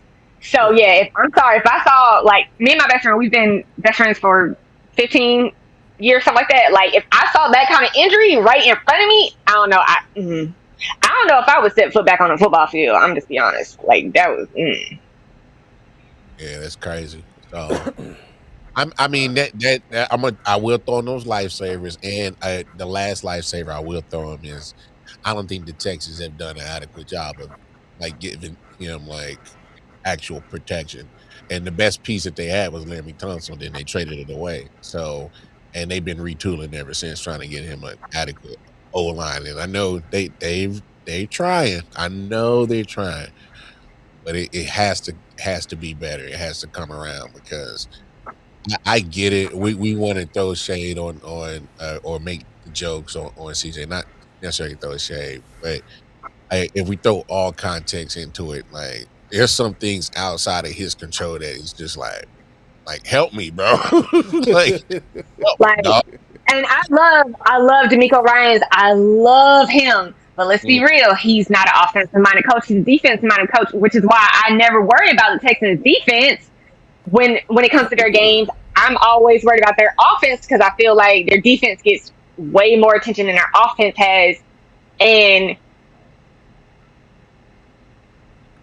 we don't see peak CJ as much as we should if he had a different head coach or even an offensive minded head coach. I feel Avril, like we would see a little bit more peak CJ. Maybe not all the time, but we'd see it more. you can relate to this. Avril, you've seen this. This is Robert Saleh's-esque a little bit, slightly. I mean, obviously, D'Amico has the playoff success and that Robert didn't get, but like, let's not front. Like, Robert Saleh had the defense on lock. You wouldn't worry about it just defense with Robert Saleh. It was like, what are we going to get from offense? And I, And obviously, Phil Hackett couldn't hack it. That bum. Oh Lord. so, Go and back to it. I feel like part of that was on Salah, but I feel like a lot of that was out of his control because that wasn't his hire. That was a we going balls to the wall. We trying to get Aaron Rodgers, so we hire Hackett. That was what that was, and I feel like if That's we his. had a different OC, Salah would have a different record in New York. Just being Fair. real. Not So fair. I agree with that to an extent Yeah. because ain't nobody holding D'Amico Ryans hostage over the OC like the way Salah was held hostage in New York. Because That's that fair. man was literally held hostage. Like, he had no choice. No, that's So, with that that's being said, all right. Overseas in Houston. D'Amico Ryans, you ain't being held hostage. Fix the offense and get him to peak at least what they played 17 games. So at least 14 games we should see peak, or 13 games we should see CJ. Win or lose, we should see him peak, having a great game. You're not gonna have a great game every season, but every game. But come on. I feel like he can be better than what we're seeing, and when he has really good games, like I see so much potential in him. Well, Hey, it's been downhill since he little bro Caleb Williams, bro.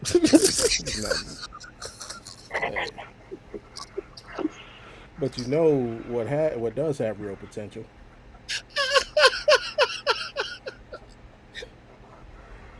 The slate of Thursday night games for next season. So before we get out of here, Oh, let's let's run check those. down. Yeah, this is what matters to us.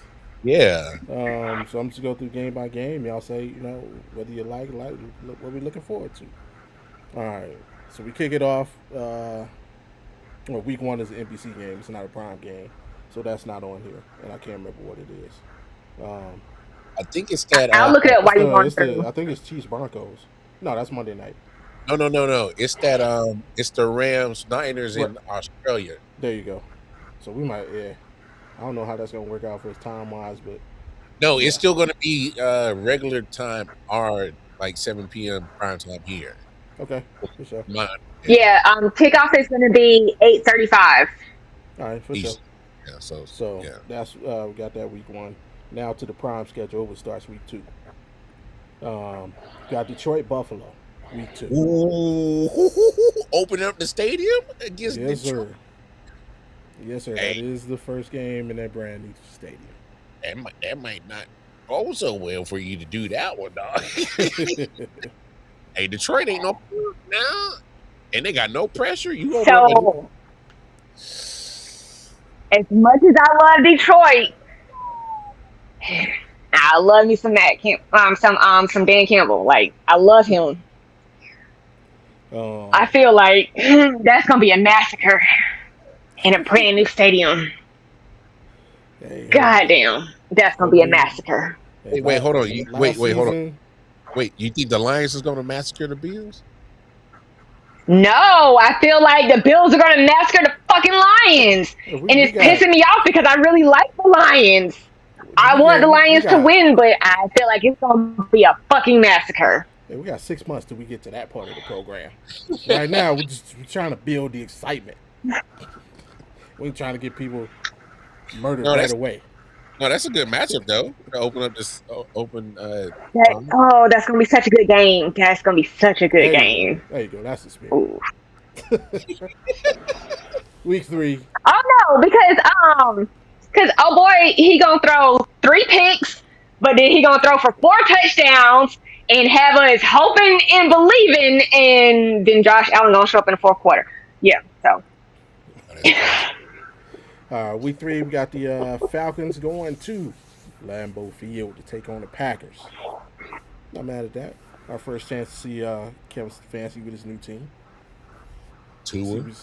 See what he can do. Yeah, but with that. It's Tua. Those new weapons. It's Tua in the outside cold. Wait, hold on. Wait. So your choices is Tua and Michael Penix. Those are your choices, Atlanta? Well, they chose at Lambeau. Michael Penix. So it's like, damn. And I'll tell you, I've already put it out there. Atlanta Falcons going to the playoffs. It'll be ran by their defense. I don't know about that offense there, bro. Their offense will be. It has a potential on paper because I'm not gonna lie. I'm not a Tua fan, but I think Kevin Stefanski's offense probably fits his style a little bit more easier. Make the one quick read and get the ball out your hand. So. But the only problem is we know how that happens when a good defense catches on to that game, and you know how to shut that down, and then you in turn Tua into Tua, and then and let's not lie, Michael has the potential to turn into Michael Penix. But here's why we give you pushback. And then we know what happens when defenses catch on to it when he doesn't have a dynamic running back. The offense didn't really start to stall until Nick Chubb got hurt. Once Nick Chubb got hurt, that's fair. That's fair. Before Nick Chubb, you could never stop our offense. And two had Devon ain't changed. So I hear what you say. You got it. And when he was dynamic running back, Kyle Pitts is about to be an All-Pro. I'm gonna tell you that right now. I don't hate that take, but we still got to see it. We've been waiting. I've seen it. That's why I have On so much confidence. I've seen it. on paper, on paper, if Kevin Stefanski can fix Mike Penix and they can work on him, Penix ain't playing ever. on paper, You know, Stefanski's gonna go with Tua. You know that, right? They traded for Tua. I mean, well, yeah, they like no. Penix No, they ain't signed. playing. No, they signed. but He got released. it's a night game. It's a night game. Thankfully, it's earlier in the season, so it's not as cold, but it's still gonna be cold at night, and he don't play that well in the cold. Wait, hold on, Bobby. You ain't got to pick the game yet. And you of all people, I'm gonna say, Stika Lambo. I'm gonna say on paper. I'm not picking the game. On to say to paper, the playoffs. on paper, I kind of feel a Falcons upset. On paper, I can see a Falcons upset. Hey, Avery ready for football right now. I was trying to make picks. We ain't making picks right now. We just, Because I mean, but we talking about players and who they got and all that. I mean, on paper, because we don't know until they go through OTA, training camp, preseason, and when we actually get to see them play. Fair. At this point, we're just speculating. Fair. So this is me just on paper. I can see a Falcons upset. I can see a Falcons upset on paper. It's week 3, my favorite game. Week 4, my favorite game of the season. Pittsburgh going to Cleveland. We get to see Shedeur Sanders, potentially, at QB1. As Tom Monken directs the team in the offense. The Steelers. New look Steelers under Mike McCarthy. First year in a long time without Mike Tomlin on the sideline. It's going to be weird. I ain't going to lie to you. I don't know. I kind of want to play a drinking game as to how many times Myles Garrett puts Aaron Rodgers on his ass. Well, if they run the same game plan that they ran last time, you're going to be dry because that boy got rid of the ball in 1.5 seconds every time. He won. Yeah, but that's what I'm saying. I'm interested to see what happens because new coach, like, They didn't even care about winning the game. Don't you let that man break that sack record. That was the game plan. I don't know. It'll be interesting. Oh yeah, week 5, Tampa Bay going to Jerry's World, take on the Cowboys. Breaker Bros, yes, yeah. Sir. Right, Breaker Bros unite. Week 6. I can't wait. Seattle going to Denver to take on the Broncos. That should be an interesting game. Yeah, that'll be a good game. I don't know. And even if Bo Nix plays that deep, well, I know Seattle, they pretty much had to replace a lot of pieces on the defense, but still. They did. I still take Emma. Week 7. Patriots going to Chicago to take on the Bears. Rematch of 85. The Bears. Yes, it is. The Bears. Hey, week 8. I'm excited for that one. And I hope they did not fix their left tackle. Well, they did that in the draft. So. I know. I just don't want it to pan out and work. Actually, I think they did it to fix the right tackle because the right tackle was he was tipping plays. So they drafted a left tackle so that they can move what's his name to the right. Yeah, so they can move a boy over. Yeah. Yeah. We'll see how it works out for him. Please be a draft bust. Week 8, we get to see the Carolina Panthers for the first time. We haven't seen them on Thursday night. It's been a while. Have we ever had the Panthers on Thursday night? Not since I've been doing it. It might be the first time. Damn, I can't recall, bro. I don't think we've ever had a Panthers game. It's been a very long time since they've had a Thursday night game. Yeah. Well, it'll be our first time seeing Bryce Young for sure. So, as they go to Green Bay, first team to have two Thursday Lord. night games. That's Yeah. a couple nights before Halloween too. Oh, that Halloween's on a Saturday? There go that Lambeau Mojo. Week 9. Jacksonville going to Baltimore. That should be a good one. Something solid defensive battle right there. That's interesting. You're week 10, the Commanders and Giants in New York. Okay. Hopefully we get to see Jaden Daniels. That's what we are hoping for. Hey, if everybody healthy by that game, By the Giants. Jackson Dart, Yeah. the Giants Commanders, Jaden, he's good, and Jackson Dart, that's gonna be Scatterboo. I feel like that's gonna be a good game. Carnell Tate. Yeah, we get to see a lot of folks in there. A lot of younger. I Yeah. feel like those are two kind of younger teams, like actually battle it out with two good quarterbacks. Like, I think that might be a really good game. Yeah, who the Commanders draft? I can't remember who they picked. Sonny Styles. Okay, yeah. Yes.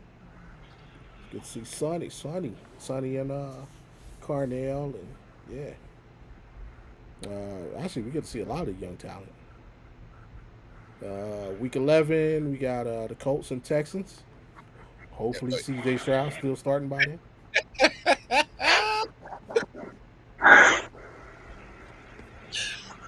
I'm saying I want to see the young man do well, man. I was gonna say something, but I'm gonna be good. And week 12, Black Friday. Oh, is that a Friday? No, that's Thanksgiving. Week 12. Yeah. Oh, they just calling it Black Friday. Broncos and Steelers. No, that actually is Friday. That's why. It's Friday because they moving it because of the Thanksgiving games. So yeah, that's why it is. Hey, did you see that? Did you see that Thanksgiving Eve shit? Like, that's crazy, bro. Oh yeah, the NFL is playing. Dog. They said. Wait, what? They just closing their wheel on Earth. So Thanksgiving they got 3 games, but that Wednesday is Rams Packers in LA on Netflix. Yeah. On Wednesday, because they're saying, oh yeah, let's get everybody kind of chilling. Everybody just got in town. Everybody sitting around. Hey, that's a football game. You putting them collard greens on the stove tonight? Well, why don't you do it with some Packers and Rams in the background, baby? Oh, you starting to base your turkey? Well, do that with on the. Oh yeah. Hey, NFL's playing no games, bro. Yeah, all that shit gonna come to an end once somebody get hurt, and the reason is fatigue. You think they care? Yep. They will when that's the reason, because it's gonna be on that insurance. Yeah. No, they won't. They're gonna. It's gonna come out that that's not what it was for. It was for something else, and it's gonna get swept under the rug. Know how I know? Pitch clock.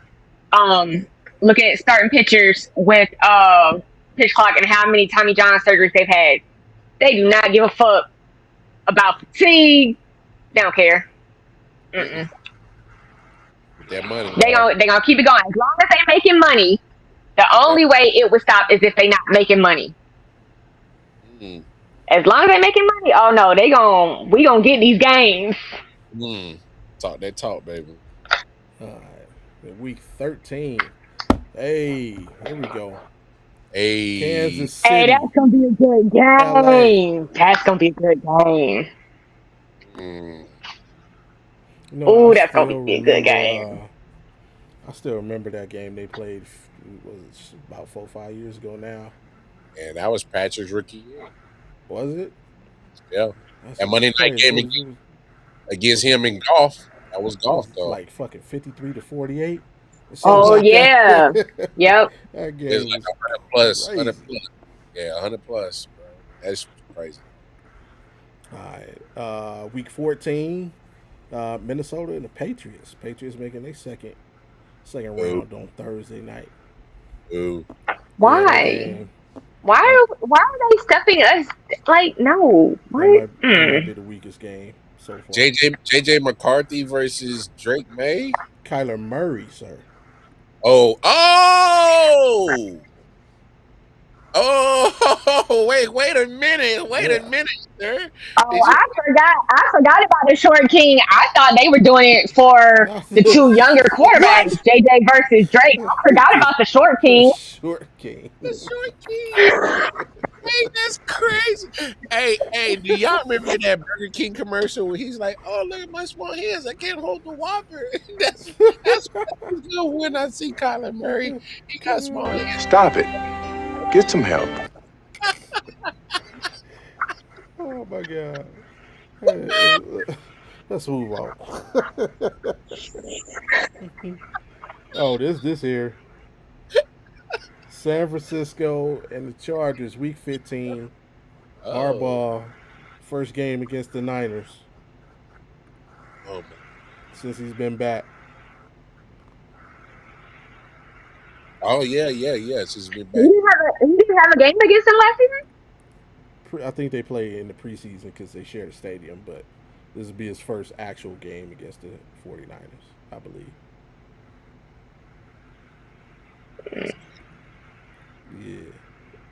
Yeah. Man, who did the Texans pay off, man? Whoa, Eagles. Oh yeah, Christmas Eve. Mm. And that's the first time we got Philly. Yeah. Damn. I will be wearing my Saquon Barkley jersey. Expected.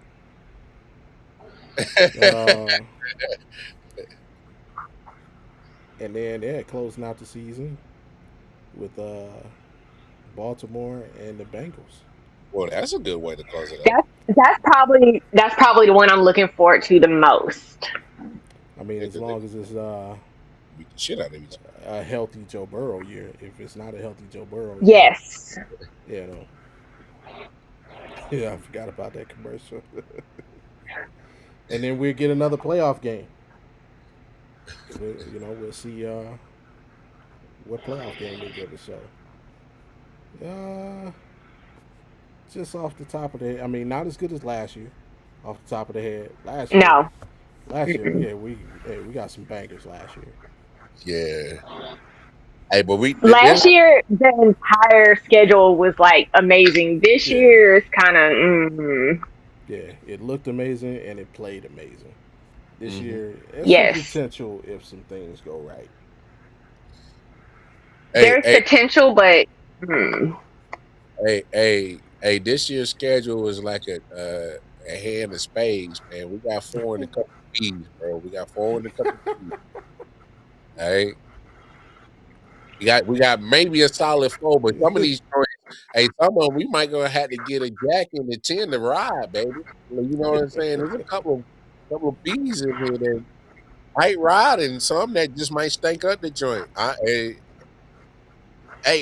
mean, we got spoiled last year. We got spoiled last year. We had a good ass Thursday schedule last year. We didn't get spoiled. We earned that, man. Did you see the nonsense we had to sit through for 2 seasons? That is true. I agree. We earned that. That was They owed us that.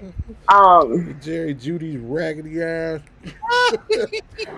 3 catches for 18 yards.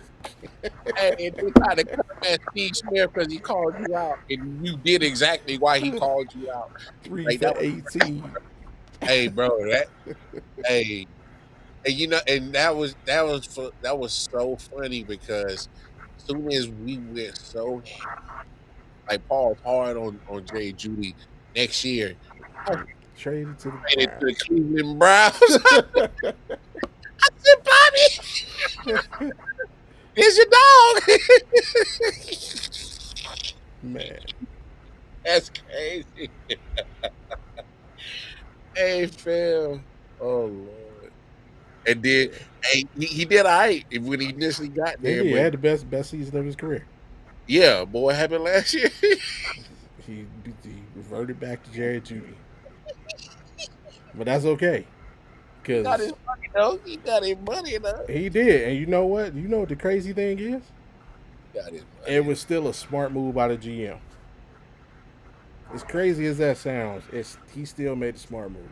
Traded for him, paid him. He went out and had the best season of his career. Because if he would have waited, Mm. he would have had to give him 25. But we got him for 16. So, it is what it is. Yeah. So looking at dates and stuff. I'm single, so I don't think about this stuff. But y'all that's in relationships and married and all that, New Year's Eve, we watching football. Valentine's Day, we watching football. Well, that's a Super Bowl. Playing accordingly. Wives, girlfriends, side pieces, whoever you may be. Chefs. New Year's Eve, we watching football. Valentine's Day, we watching football. Playing accordingly. Wait. Chefs. Yeah, you know. Some people got, you know, live-in chefs that, you know what I'm saying, Shut the fuck up, yo. that need to help do things around the house. Oh, they did something. So, you know, just for people who need that, Oh, you know.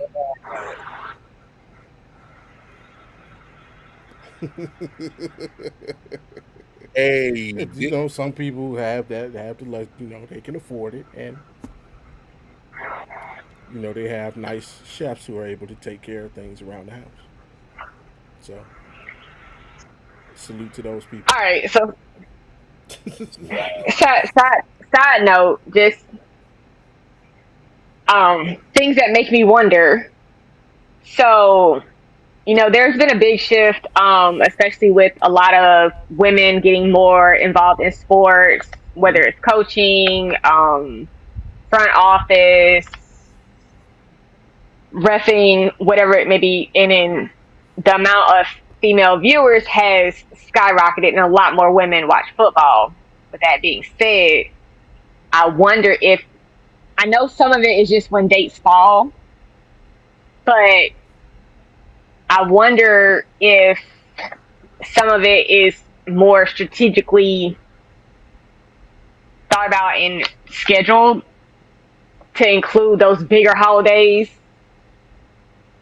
so that women kind of, not that they have to, but because that's such a big event, that's what they're planning that holiday around. I wonder if that's like being taken into consideration, because the second week of February, like, I feel like the Super Bowl on Valentine's Day is intentional, because you very well could have it the first week of February. well, go ahead. I mean, well, no, go ahead, big dog. Not gonna say I don't think it was intentional. It was just the holiday was a victim of circumstance. Like we're moving closer to the point. Like once they get that 18th game approved, It's gonna be that around right. that time. Yeah. Yeah, I mean, and then really when you think about it, when they put that 18th game in, which is also more than likely gonna come with at least Another one bye. more bye week. Now you're talking about first week of March. So. Oh, I mean, I'm cool with that. I'm just, because I I'm know, saying, like, it's not a 10, like they say, it just happened. at some point, somebody in marketing figured out how to include women, and whether it was intentional or not, I'm sorry, put this on holidays. Oh, I ain't playing shit else. I'm watching football. Hey, to help you out, I'm gonna be honest. If you kind of look at the NFL's marketing stream, they'll tell you who they've been marketing to in their commercials. and all that stuff. And they've been marketing women for at least a good solid 10 years. No, more than that. No, definitely more than that. But I'm talking about heavy. Like, look at when they started making the women's line and for your Yeah. team wear, and they started having what was her name, Alyssa Milano, Mm-hmm. joined in, and then they had somebody else, and then they started getting the models. Like, they've been, and here's another thing. They know that women are going to be more apt to spend the money. Yeah. Like, period. Like, for instance, So I agree to an extent. They probably have been marketing to us that long, but and I can't speak for all women, but I can speak for a very good amount of us. That Alyssa Milano collection, everything is a fucking V-neck. Make something besides a damn V-neck. So I get where the attempt went, but somewhere in the past year or two, somebody else was put in charge, and the marketing has definitely changed for the better. And I feel like it caters to women a lot. Yeah. because they know that, because they know you're going to spend the money. Like, Yeah. like, for instance, I happen to the game that probably is going to be infamous for the 13-second game. I happened to be at the game live, and I had no intentions to go. I was going to be, because I was living in North Carolina at the time. Wifey was like, "Yo, I just bought the tickets. Let's go." I'm like, "What the fuck are you talking about? What do you mean? Like, what do you know? Like, women are more spontaneous to just say, "Hey, let's just buy these tickets. Let's go." And did men. And you're more apt to say, and then once we get to the stadium, oh, you want that cute little hat in whatever team that you're rooting for. Then you want that shirt, and you're spending money on merchandise. So they already know, hey, if we target her, who's going to spend the money? And the men have no choice. The husbands and the boyfriend has no choice but well, I can't really be mad at her. We're at a football game. I cave in. Like, they know what the hell they doing. All this shit is strategic. You're like, It's bigger than that, though, Brody. It's bigger than that. Even beyond that, it was for. It's not for event. It's for home, because they know how we are. yeah, We're going. Well, once upon a time, we're going. Hey, yo, that throwback jersey is fire. We to the store. We to the specific store. We to the rack. We getting that jersey. We going to the cashier and we bouncing. But women, they gonna go online. They gonna make sure dad got one, son got one, cousin got one, because he might get it. Like, they gonna take care of everybody. family. Yeah, We just straight through into it. So that's why even and it's not just football stuff. That's everyday. If it's something that's really important to the family, even if it's a male product, it's gonna be good. Like, why you think all these Old Spice commercials got Deion Cole and a wife Yeah, fighting over a man's soap? it could. Oh, I'm sorry. Certain scents, I will fight you over your men's soap. I sure will. That's exactly what it want. That's exactly what it want. Certain scents, I will fight you over your. Yup, sure will. Take your shit, hide it. You won't be able to use it. Oh, You can smell it, but you won't be able to use it. I can't stand y'all women. Y'all can't have. You can't have shit. Goddamn, we can't have nothing. Y'all want my. You want my cologne? You want my t-shirts? I come home, you're in my drawers. Y'all can't have. We can't have shit. Women, y'all take all like, hey dog, hey, we can't have nothing. Damn, now y'all taking all now too. Goddamn. every freaking cologne commercial. Every cologne commercial got men and women in it. Hey man. All the perfume commercials, it's just women only. No, we can't have. Now, I'm not stealing your cologne, but I want you to like spray it on some of my stuff so I can smell you when you're not here. But I'm not gonna steal your cologne. But your soap, yeah, that's baby. You better hide that, because that's up for grabs. Hey, why y'all so thieves? Hey, and then the kicker is we sit down at the table at the restaurant, and the first thing your fork grabbing this shit on my plate. You gotta play. What the hell? Right? Hey, we can't have shit. Oh, like But it God. was, but I didn't want it until I saw it, and it looked so good on your plate See? that And you should share. that's how they get you. That's that That's how they bullshit. get you. Because I didn't want it until I saw it, and then when I saw it and it looked good, I mean, you should just share. Because why would Man, you want to keep me from experiencing something so amazing and that tastes like heaven? Like, why would you not want me to experience hey, that with you? So why hey, would you share your food with me? I mean, that's just selfish if you don't share your food with me. I mean, are you wait, Yeah, see? selfish? hold on, hold on. We ain't even had a choice to even say we could. Like, y'all fork See? is already on our plate. No, see, See, you y'all, gotta learn the move though, Mar. that's that bullshit. Hey, look, You gotta man. learn the move. Hey, fam. Here's how you avoid that. Yeah, One, stick and move. Hey, you no, got to do no, it. you ain't even gotta do that. You ain't gotta do that. I'm gonna do this for all my fellas out there to get your food stole. This is what you do. When your lady is kind enough, and we appreciate you ladies, bring you Call for something home. Hey, I stopped on the way home. I picked up this, brought you this. Bam. Don't be the first one to start eating. That's the key. Let her start eating first. Then, here's the other key. Don't listen to that. He's lying. You should eat first. You should definitely always eat first. Kings eat first, remember? I mean, come on. That's why, they say make the man's plate first, kings eat first. You should always eat first. Open your shit first. Nope. Do Thank something. you. Go wash your hands. Go do something. But then, once she starts eating, you start eating. You already know what's coming, fellas. How that tastes. This is the move. It's all right. She won't ask you for nothing. Again, they just said it. If something it tastes something, nah, it's all right. It could be the greatest thing you ever tasted in your life. This is where hey, my bros, y'all got to be actors. We need to get our Oscar, Emmy on. It's all right. And just keep, All right, so I gotta get my beef. Can we be done? Because you give it away to no. We should not be telling guys this. Yeah.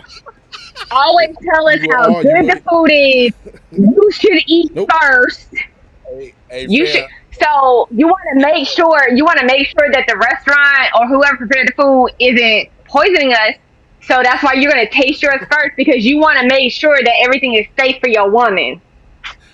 Hey, fam, this is what I'm gonna do. I'm gonna go.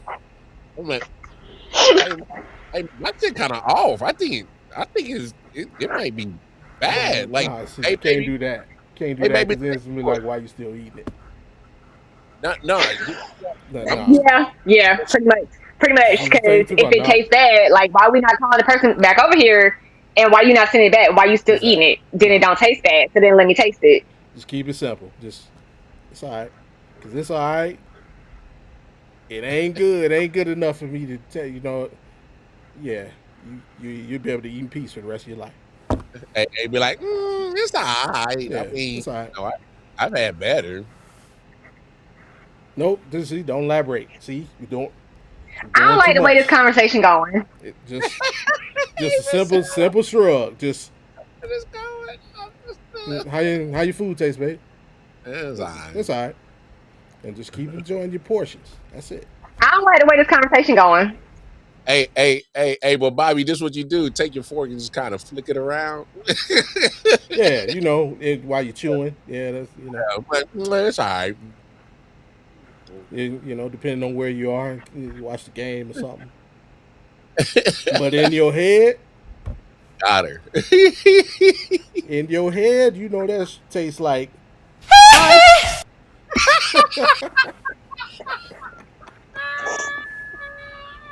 It's just some fire, cuz. Hey,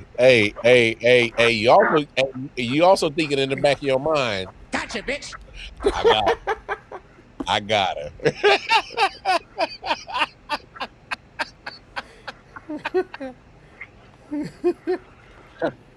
Well, thank y'all for putting me on game because now I'm gonna say, let me taste it, No and matter let me what. see how we can fix it. So let me taste it.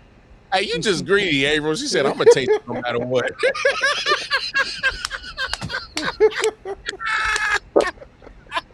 Look, Hey, that baby love to eat. okay, I ain't even mad at you, love. okay, okay. So honest moment. So for years, I didn't eat spicy food, Mm, but everybody used to get spicy wings, Right. mm, and it looks good on your plate.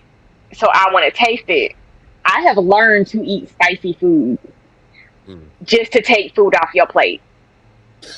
See, and I'm Right. that you don't want to do that one with me, man.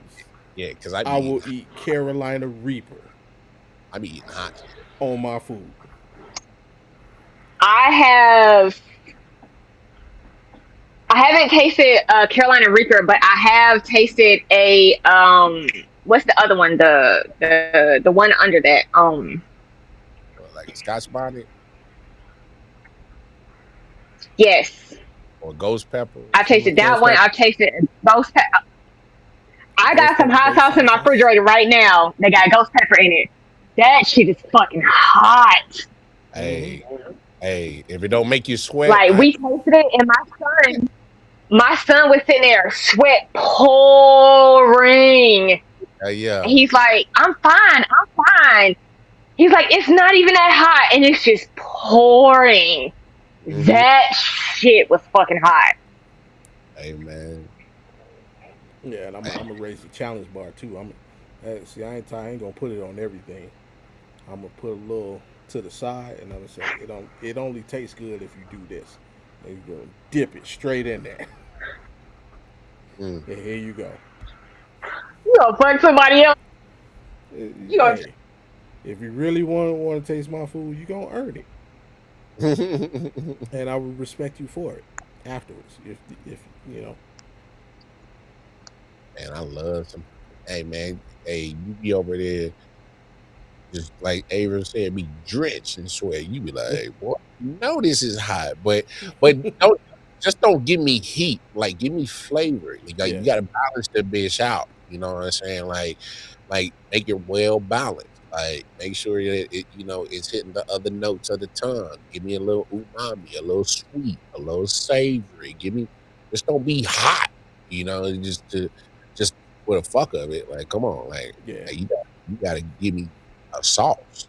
Yeah. I Oh want yeah, that. Yeah. It gotta be some flavor. yeah, gotta be some flavor to that bitch. But yeah, if I'm just trying to annoy you, oh, it's going.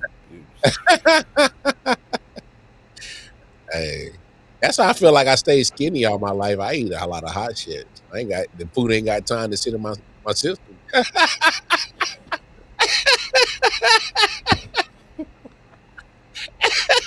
Not gonna lie, I'm watching hot ones and watching their reactions and how they describe the different hot sauces, so that when I do have to eat something spicy and there's like different hot sauces, I know where to go, what's hot, where it is on a Scoville scale. Like I started watching hot ones just to educate myself on spicy stuff because I don't eat spicy stuff and everybody's eating spicy stuff. Mm-hmm. No, a lot of those hot sauces are good. Though. I've had quite a few. Hey man, Except the bomb. I refuse to eat the bomb.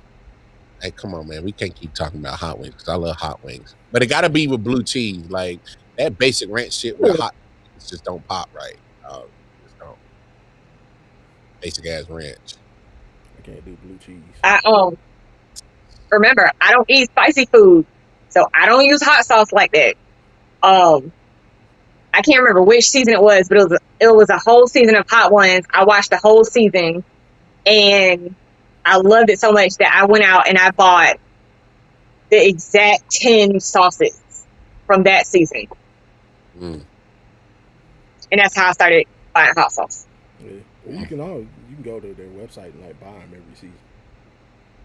Oh, I have the game too. They got the whole little sleeve But yeah, I'm not. Forget the bomb. I ain't no. Yeah, He said I won't do it. yeah, ain't kiss Yeah, my ass with that. I like going to World Market. World Market has a really good selection of hot sauce and like with all the different flavors and different peppers and yeah.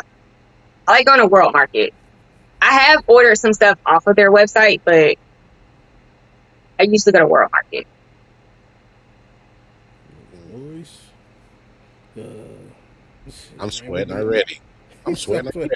Got this shit. Yeah, you mad at man. I'm for real. I'm sweating already thinking about that. All that. I don't know.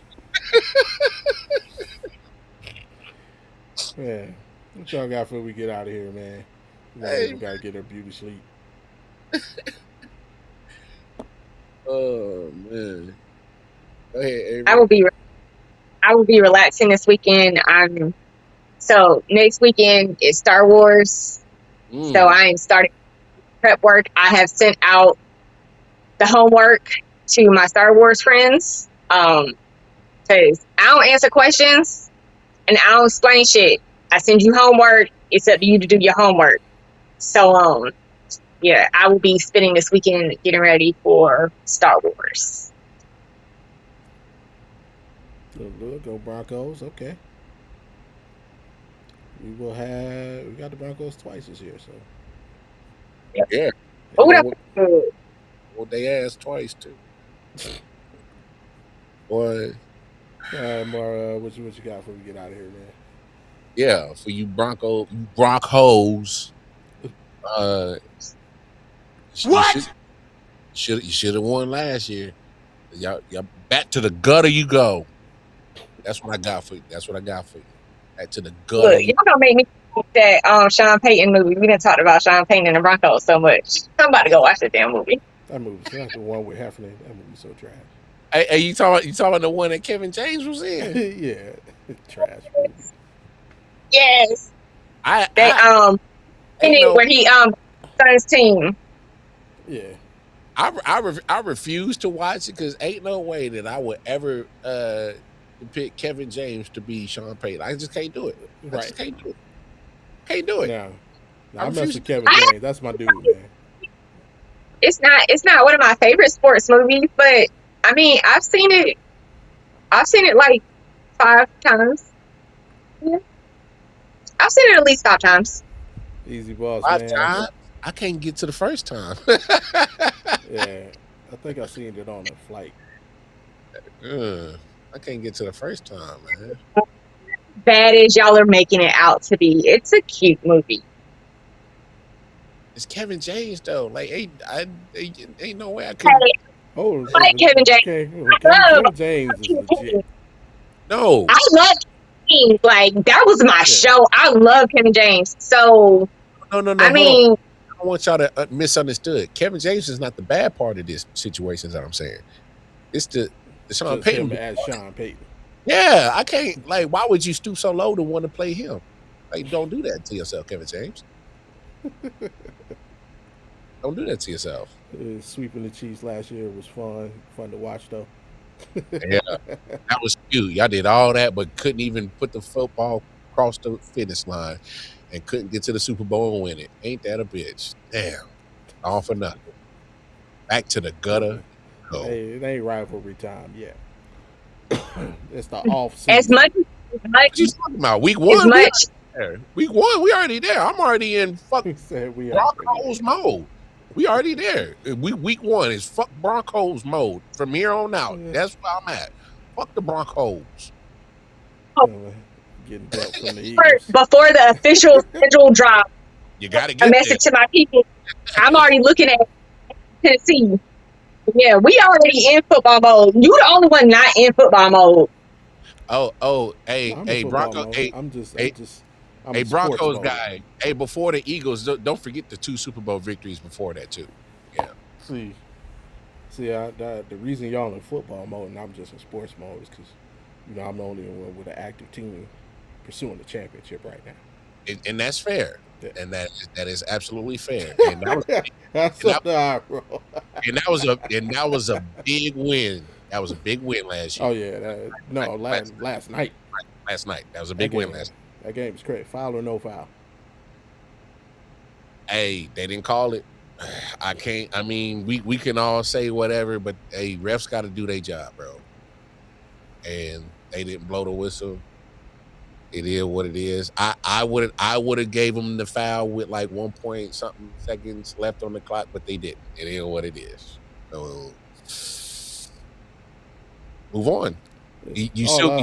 All I say to the Pistons fans, which one you talking about? Because ain't nobody say nothing when Jalen Duren grabbed Evan Mobley's whole jersey. And also, Bobby, this is why, like, let's move on. You got overtime. You got to play. Yeah. You got to play. And you had a 9-point lead with 3 minutes. You blew it. But, you don't let them come back on a run. And you got overtime. So there's more than one opportunity to close that game out. And it didn't happen. And we can't act like this ain't a Pistons problem. Like, y'all almost got bumped out by the fucking Magic in the first round. Yeah.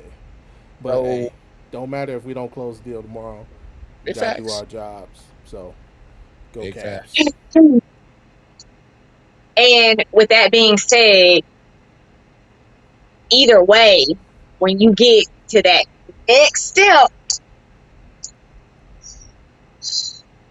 you ain't no Knicks fan. I'm gonna say, and I'm not a Knicks fan, but I don't know. I don't know, something happening. I'm gonna say Knicks in 5. I ain't saying. I'm gonna say Knicks. We gotta handle our business first. I ain't saying nothing till we handle our business. Hey, completely respect it. That's a well-rested Knicks team by the time y'all get there, though. Whoever gets there. I'm gonna say Knicks in 5. Till the game is over tomorrow. I 100% respect that. What time is that game tomorrow? So I can make sure. I don't know if they moved it. I think it's at 4 or 7 Eastern. It's like 4. Yeah. 74 for me. 7 Eastern. You are. Because they moved the Spurs game. The Spurs game's actually supposed to be tonight. They moved it. They pushed it so that both games were on the same night. So like right after our game, the Spurs and Timberwolves. So for all my conspiracy theory people out there, why would the NBA put both games on the same night? The fix is in. Yeah, we'll just see. You know that's what they gonna say. I'm looking for the Spurs. I don't even like the Spurs, but just because Pop has been coming up there and been such big influential help during their playoff run so far, I kind of want to see them do good. I was thinking right only now for Pop. A better matchup. Ant-Man's not 100%, and he doesn't have the necessary help to beat OKC. So I think right now, Spurs would be a better matchup. Yeah. Yeah, I'll keep prolonging this thing, man. Get out of here, man. Hey, sure. Appreciate everybody tapping in, hopping in the chat, participating. You know we love sports, man. Come on. Yeah, but I know what you got to do, and I know this one got to get sleep. I do. Just gotta wash my ass and then play some MLB The Show. That's it. This man. I gotta play my MLB The Show. So I got my character on Road to the Show, but I'm on it's a featured dynamic batter, so the level of the toughness of hitting gets harder the better you get, and then you kind of levels everything out, and so you gotta actually start getting better to level up. And so I just made it to AAA. So I'm trying to get to the show. I'm in spring training right now. I'm killing it in spring training. I'm trying to make the opening day roster. So hey. Oh, let me see what Get some positive vibes to you, boy. All right. What was your pick? What was your draft position? Hold on. What was that, April? I said, what team are you on and what position do you play?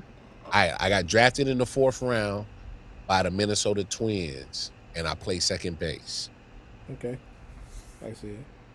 Yeah. My Oh. guy I was 11. 1-1, round 1, pick 1 for the Detroit Tigers. So I guess because it's a game, drafting actually matters because, drafting matters, but prospects get traded so often and Yeah. I don't really look at it, but so it matters in the game. Yeah, it helped. Like the earlier you get drafted, then you can make it to the pros quicker. But I came straight out of high school and just made my way up. Like had I went the 4-year route and went to college, I probably would have been a first rounder. But I decided to go out straight out of high school to the pros. So the game's real cool on how they kind of your character, how you can kind of make your own pathway to the show. So I love it. I've always been a fan of the show. I was 13 out of high school. Round 1, pick 3 out of high school. Damn. You say you went back? Went to college? Yeah, I went to college. I was like, nah. Well, one, I wanted to win all the championships. Yeah. Yeah, I won the high school championship. Yeah. And then I said if I'd have been number 1 pick, I probably would have went. But since I was 3rd, they gave me that little excuse to go to college. What team and what position? I got drafted by the Tigers, first base. And then my college, I chose. What college did I choose? I chose Cal State Fullerton. Yeah. Cal State Fullerton, where we won the national championship. In my 2nd year, we got fucking Florida State. Florida State put us out the College World Series in the 1st year. That's I like it this year. I don't know if you had the chance to do that part again. It gives you the option to go back to college. Oh, so you could play all 4 years of college? Well, no, you don't do 4. Basically, it puts you in your junior year. Oh. So, like, remember last year we put you at your senior year? Yeah. This year it puts you at your junior year. So you go through the World Series, and then it gives you, like, if you lose, it gives you the option to come back for your senior year. Got you. Okay. Yeah, because I didn't get the 26 yet, so I'm still on the 25. Oh, yeah, and they did that. Yeah, that's dope. They added more colleges. You play. Yeah, I heard that. The World Series is double elimination. Okay. Yeah, it's fucking fire. That's what's up. Damn. Oh, what's your character's name? I've never played a sports, and I've never wanted to play a sports game. And like I've sat and watched my friends and people I've dated before like play the game, and it's never interested me. But just that few minutes of hearing y'all talk about the show, I'm actually surprised you played the show. I'm like ordering it now. No, I'm actually surprised that you haven't played the show because I know you love baseball just as much as I do. So I'm surprised you haven't played it. I've never played any sports games. Go download the older ones for free. Go get the show. Hey, Matt, yeah, go get the older ones. I had to put a baseball game on my phone, but I used to love I like baseball it. games when I was a kid, but then they stopped making them for a while. Yeah, they stopped making. Hey, remember EA Sports Triple Play? That was my shit, bro. Yeah, that was my shit. Yeah, because I think that was like the real first one that had the solo kind of your career thing, and then they stopped making them for a while. I was like, and then the show came out, and then it took over the whole baseball game. But then I couldn't play. Yeah, because you was on Xbox. That was Xbox. It was PlayStation only. Then a couple years ago. Yeah, and then when they made it, it was for free. I still had to pay for it. But they did it smart that way because it got you hooked, and then now you got to pay for it. Good, because I was pissed he said good. All the years I had to pay for it, and the first time y'all getting it on Xbox, y'all was getting it for free. I said, what the hell? No, but see, it evened out though, because even though they gave it to the Xbox players for free, all people was doing was the money that they didn't spend on the game. They was buying stubs, so it got evened them. out. Yeah. Yes. But yeah, they got it even now where you can create a female player. Yeah, they do. Yeah, I saw female that. baseball player. So They was doing that last year on the 25. So yeah, that was the first one. yeah, They got it on as an option again. that's dope. Hey, shout out to my uncle. My uncle is on 26. My great uncle, Mule Suttles. He's one of the Negro League storylines. I love that. I love that Negro League's addition to all that shit, bro. Yeah. But what's your player's name? Nah, I just just name him after yourself. just named him after myself Oh. because I don't know. It's just because I do love baseball. Like that was my first sport before anything, and like I wish I would have continued it. Like that's probably like I'm not a person of regrets, but that's one thing I wish. Like I wish I would have got talked out of playing it in my freshman year of high school For sure. because I wish I would have fought harder, and but I didn't know better. I was a kid, and so yeah, got talked out of.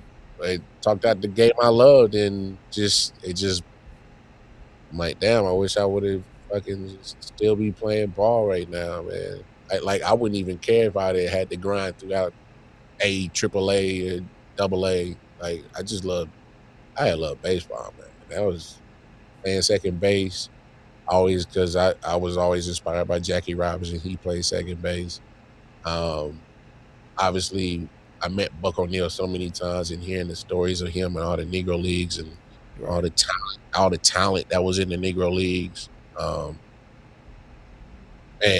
yeah, Kansas City's a baseball town, bro. Like on some real shit. Oh, yeah. For real, for real. Like, so just love baseball. Yeah. I didn't play, but Alex wanted to play, and he kept asking me to play baseball. But at the time, I was coaching soccer, and I couldn't coach and him play baseball at the same time. And so I just kept doing soccer. And by the time I was done coaching and we actually tried baseball, he was actually pretty good. But he was like real close to aging out, where we either have to pay for travel ball or he couldn't play for a couple of years to high school because it's that weird age. And I'm not paying for travel, not when you just starting to play. Yeah. And I mean, you're but that shit cheap. Oh my God, travel ball is cheap. And it's sad and I hate to say this, and because like, you know, a lot of we've lost a lot of baseball in the black community because we just can't afford it, bro. Like we just get priced out, and it's a shame because like, man, growing up watching Kenny Lofton, Albert Bell, Eddie Murray, I mean Prince Fielder, Cecil Fielder, his daddy, Chili Davis, I mean, fucking goddamn Ricky Henderson, Ken Griffey, his daddy, Ken Griffey Sr. I mean, we can go down the line of cold ass brothers. Yeah. That was so cold. Like Prime dog. Oh, we lose. We y'all. Prem and Griff, dog, we forget the damn machine the video he had for damn 20 plus years to making money on the damn baseball mechanics. Oh, we losing our people, bro, in baseball. It's crazy, and it sucks, bro. It sucks. And it sucks. That's why my player's name is Francisco Ortiz. So I'm gonna try not to go out on a tangent, but so the Mets just dropped 20 million. I think it was like 20 million, 10 million, something like that. And they just opened a brand new facility in Dominican Republic, Puerto Rico, like it somewhere in the islands. Mm-hmm. And I love that they are starting to put so much money into baseball in like Dominican Republic, Puerto Rico, it's one other that I can't think of off the top of my head, but it's in that same general area that they just put a couple $1 million facility a couple years ago into. Yeah, And Cuba. I love that. But what I really wish is that some of these owners would take some of that money that you keep sending to other countries to help develop their baseball programs and come to the South. Mm. I want the damn programs down here. Yeah. Hella talent. It's so many kids that are good at baseball in the South, and there's just nowhere for them to play. Like, Yeah. I still want players from other countries to come because that's a big part of the sport. But you got homegrown talent that you are completely looking over, that you do not invest in, that you could be turning into the next best great thing. Yeah. Can't lie. Hey, them Spanish dudes, all the stuff. That's why they doing it. Hey, the Spanish dudes. But you still got how many players that were on the edge of being elite, but couldn't afford to do travel ball, or couldn't afford to keep, or there was just no more baseball in their area. Yeah. And their parents just up and move. Yeah. I'm not saying that they don't deserve it in other countries, because they do. And I mean, like, some of them, they like really fucking good. Yeah. But damn it, we got some really good players here too. Invest in us too. Or you just get frustrated. Like, I ain't gonna lie to you. I was Barry Bonds till high school. Yeah. Like, bro, I did up to, man, high school came, gonna try out for the baseball team. Hell yeah. I went out there. First day of tryouts, Barry Bonds with it. Second day of tryouts, first half, Barry Bonds with it. Then coach walked over to the pitcher. In that awesome. Told him to do something. Walked away. I was no longer Barry Bonds with it. What the fuck is that? Curveball. Man, couldn't hit that off speed. He couldn't hit that off. Hey, time for this shit. Yeah, I could smack a fastball. Yeah, it could be a fastball. Hey, 400 feet. Hey, couldn't hit nothing else. Hey, I tell people all the time, man. I don't care what you say. Hitting a baseball is one of the hardest damn things in the world, man. I don't care what nobody says. Well, sports wise, it's one of the hardest things. Yeah, I tell you that. Hitting the off-speed pitches is one of the hardest things. Hey, because soon as you get a track on that fastball, okay, here comes off speed. Whether it's a changeup, a slider, a curveball, that's your ass, Mr. Postman. Because isn't that shit get to dancing? Don't let that shit get a knuckle. Hey, fam, that shit get the looking like a snake charmer and shit. Like, you can say, man, we can work with you. Got to, man, I ain't got time for this. I'm going to play back. I ain't got. He said I ain't got time. I ain't got time for this. I'm going to work on my hoop game, bro. Crazy. He said, man, fuck that curveball, man. Yeah. Call me, y'all start throwing straight again. That's crazy. I was your boy with it. It was Serrano. Look at the score. Don't let the pitcher actually develop more than 2 pitches. Ooh. Let him get 4 pitches. Oh, nope. And got command of all 4. That's your ass, Mr. Postman. Yeah. It's beautiful to watch, though. It's beautiful to watch. Not when you the hitter and that motherfucker on. I like being the mom in the stands and being able to yell and scream. There was this one kid on Alex's team, and his fastball was fucking amazing. And he had a curve, too. And, I mean, and he's just a little kid, but watching him throw, it was so beautiful. I can't wait to see if he makes it to pro. And I hope he makes it to pros, but That's crazy. How old was he throwing curveballs? That's well,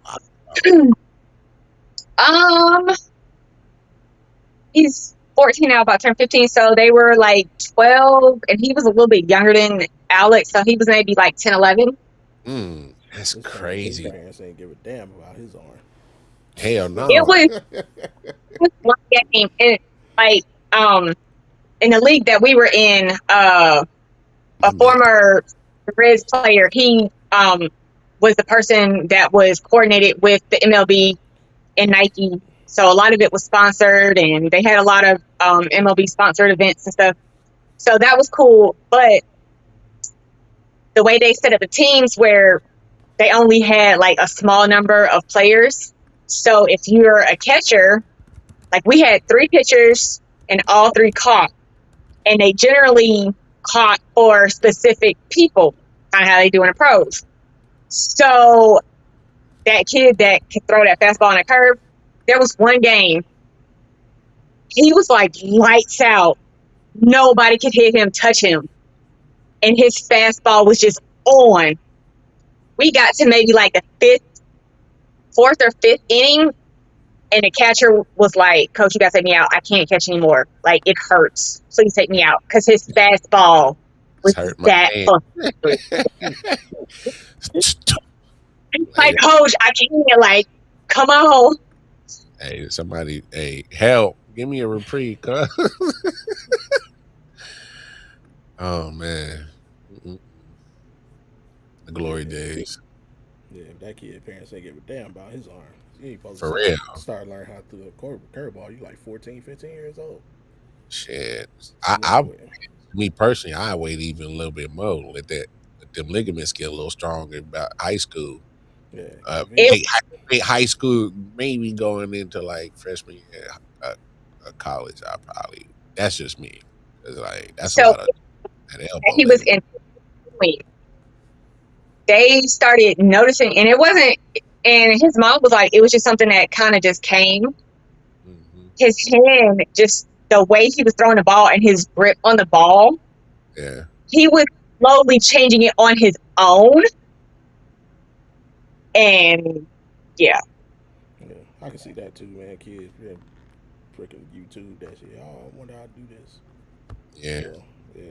It was just something that he just naturally did. Like, just he watched, like, he was really big into, like, he's really big in baseball. He watched a lot of games and he studied a lot of pitchers and how they hold the ball.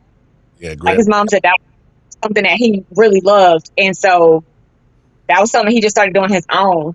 I was like, yeah, that's true. You damn near teach yourself, like you said.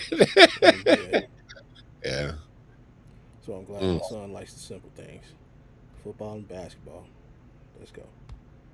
And that's why I like baseball, because some of the announcers, depending on who I'm watching, especially if it's a former pitcher that is now an announcer, they literally, like, normally between the 4th and the 7th inning, they have and I've seen this at least 5 times in the past 3 years, they have a whole tutorial on how to grip the ball, where to put your fingers, seams, where to release, all that in the middle of the game.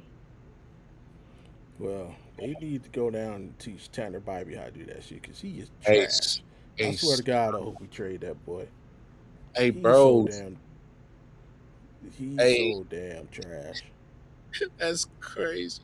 Hey, you know we over there looking like the NFC South in our division, bro. Yo, the AL Central is so trash.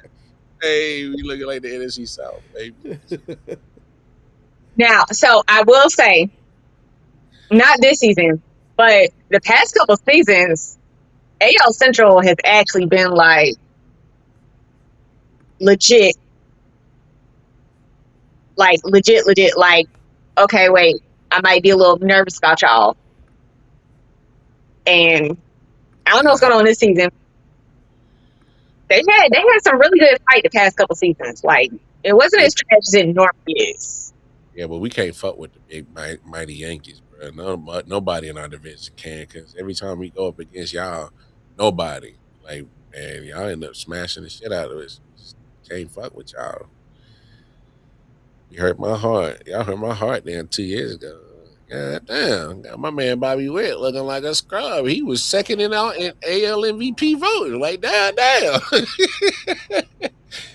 You're a Kansas City fan? Huh? You're a Kansas City fan? Oh, yeah. That's all I root for, baby. Games. Not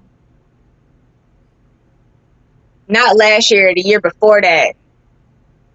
Bobby Witt had some really good fucking games, and I was like nervous. Like, the fuck are we doing? The pitching, like, we had some pitching issues, and I was like, the fuck is happening? Like, yeah. Hey, that boy Bobby Witt, that's a rough baseball player, dog. Him and Gunnar Henderson are like my two favorite younger players to watch. I like watching them play. Are we just talking to Bobby Freeze? Did you freeze Bobby? No, I'm watching this Oh. stupid lady. I was like, yeah, did Bobby freeze?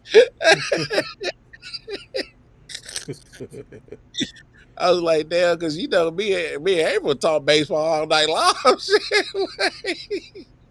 Y'all done got me started. Hey, April, do us a favor. Go download the show. Go download the show. You'll love it. Too. I'm not. I'm shut the whole baseball conversation down with one statement. Yeah. No. I Hey. like and it's about like just go camera. Hey, we were supposed to be gone before you hit that damn John Cena button any one more time. Hey man, we appreciate y'all. We love y'all. Like, share, subscribe. All right, we will holler at y'all. Damn, that button no more for the rest of the night. God damn it.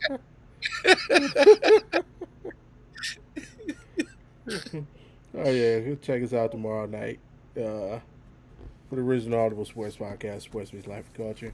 We'll be further discussing a little bit more NFL, talking about NBA playoffs. Hopefully, the Cavs game starts at the same time, so I'll be simultaneously talking about that, amongst whatever else we want to talk about.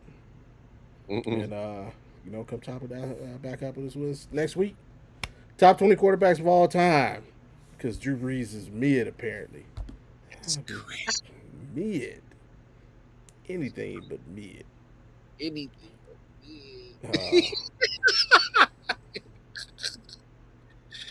But yeah, man, shout out to everybody hit us up in the chat. Shout out to Sports Professor AP. Who else hit us up? Keggy. Everybody. Yeah, everybody. And hey, peace, man.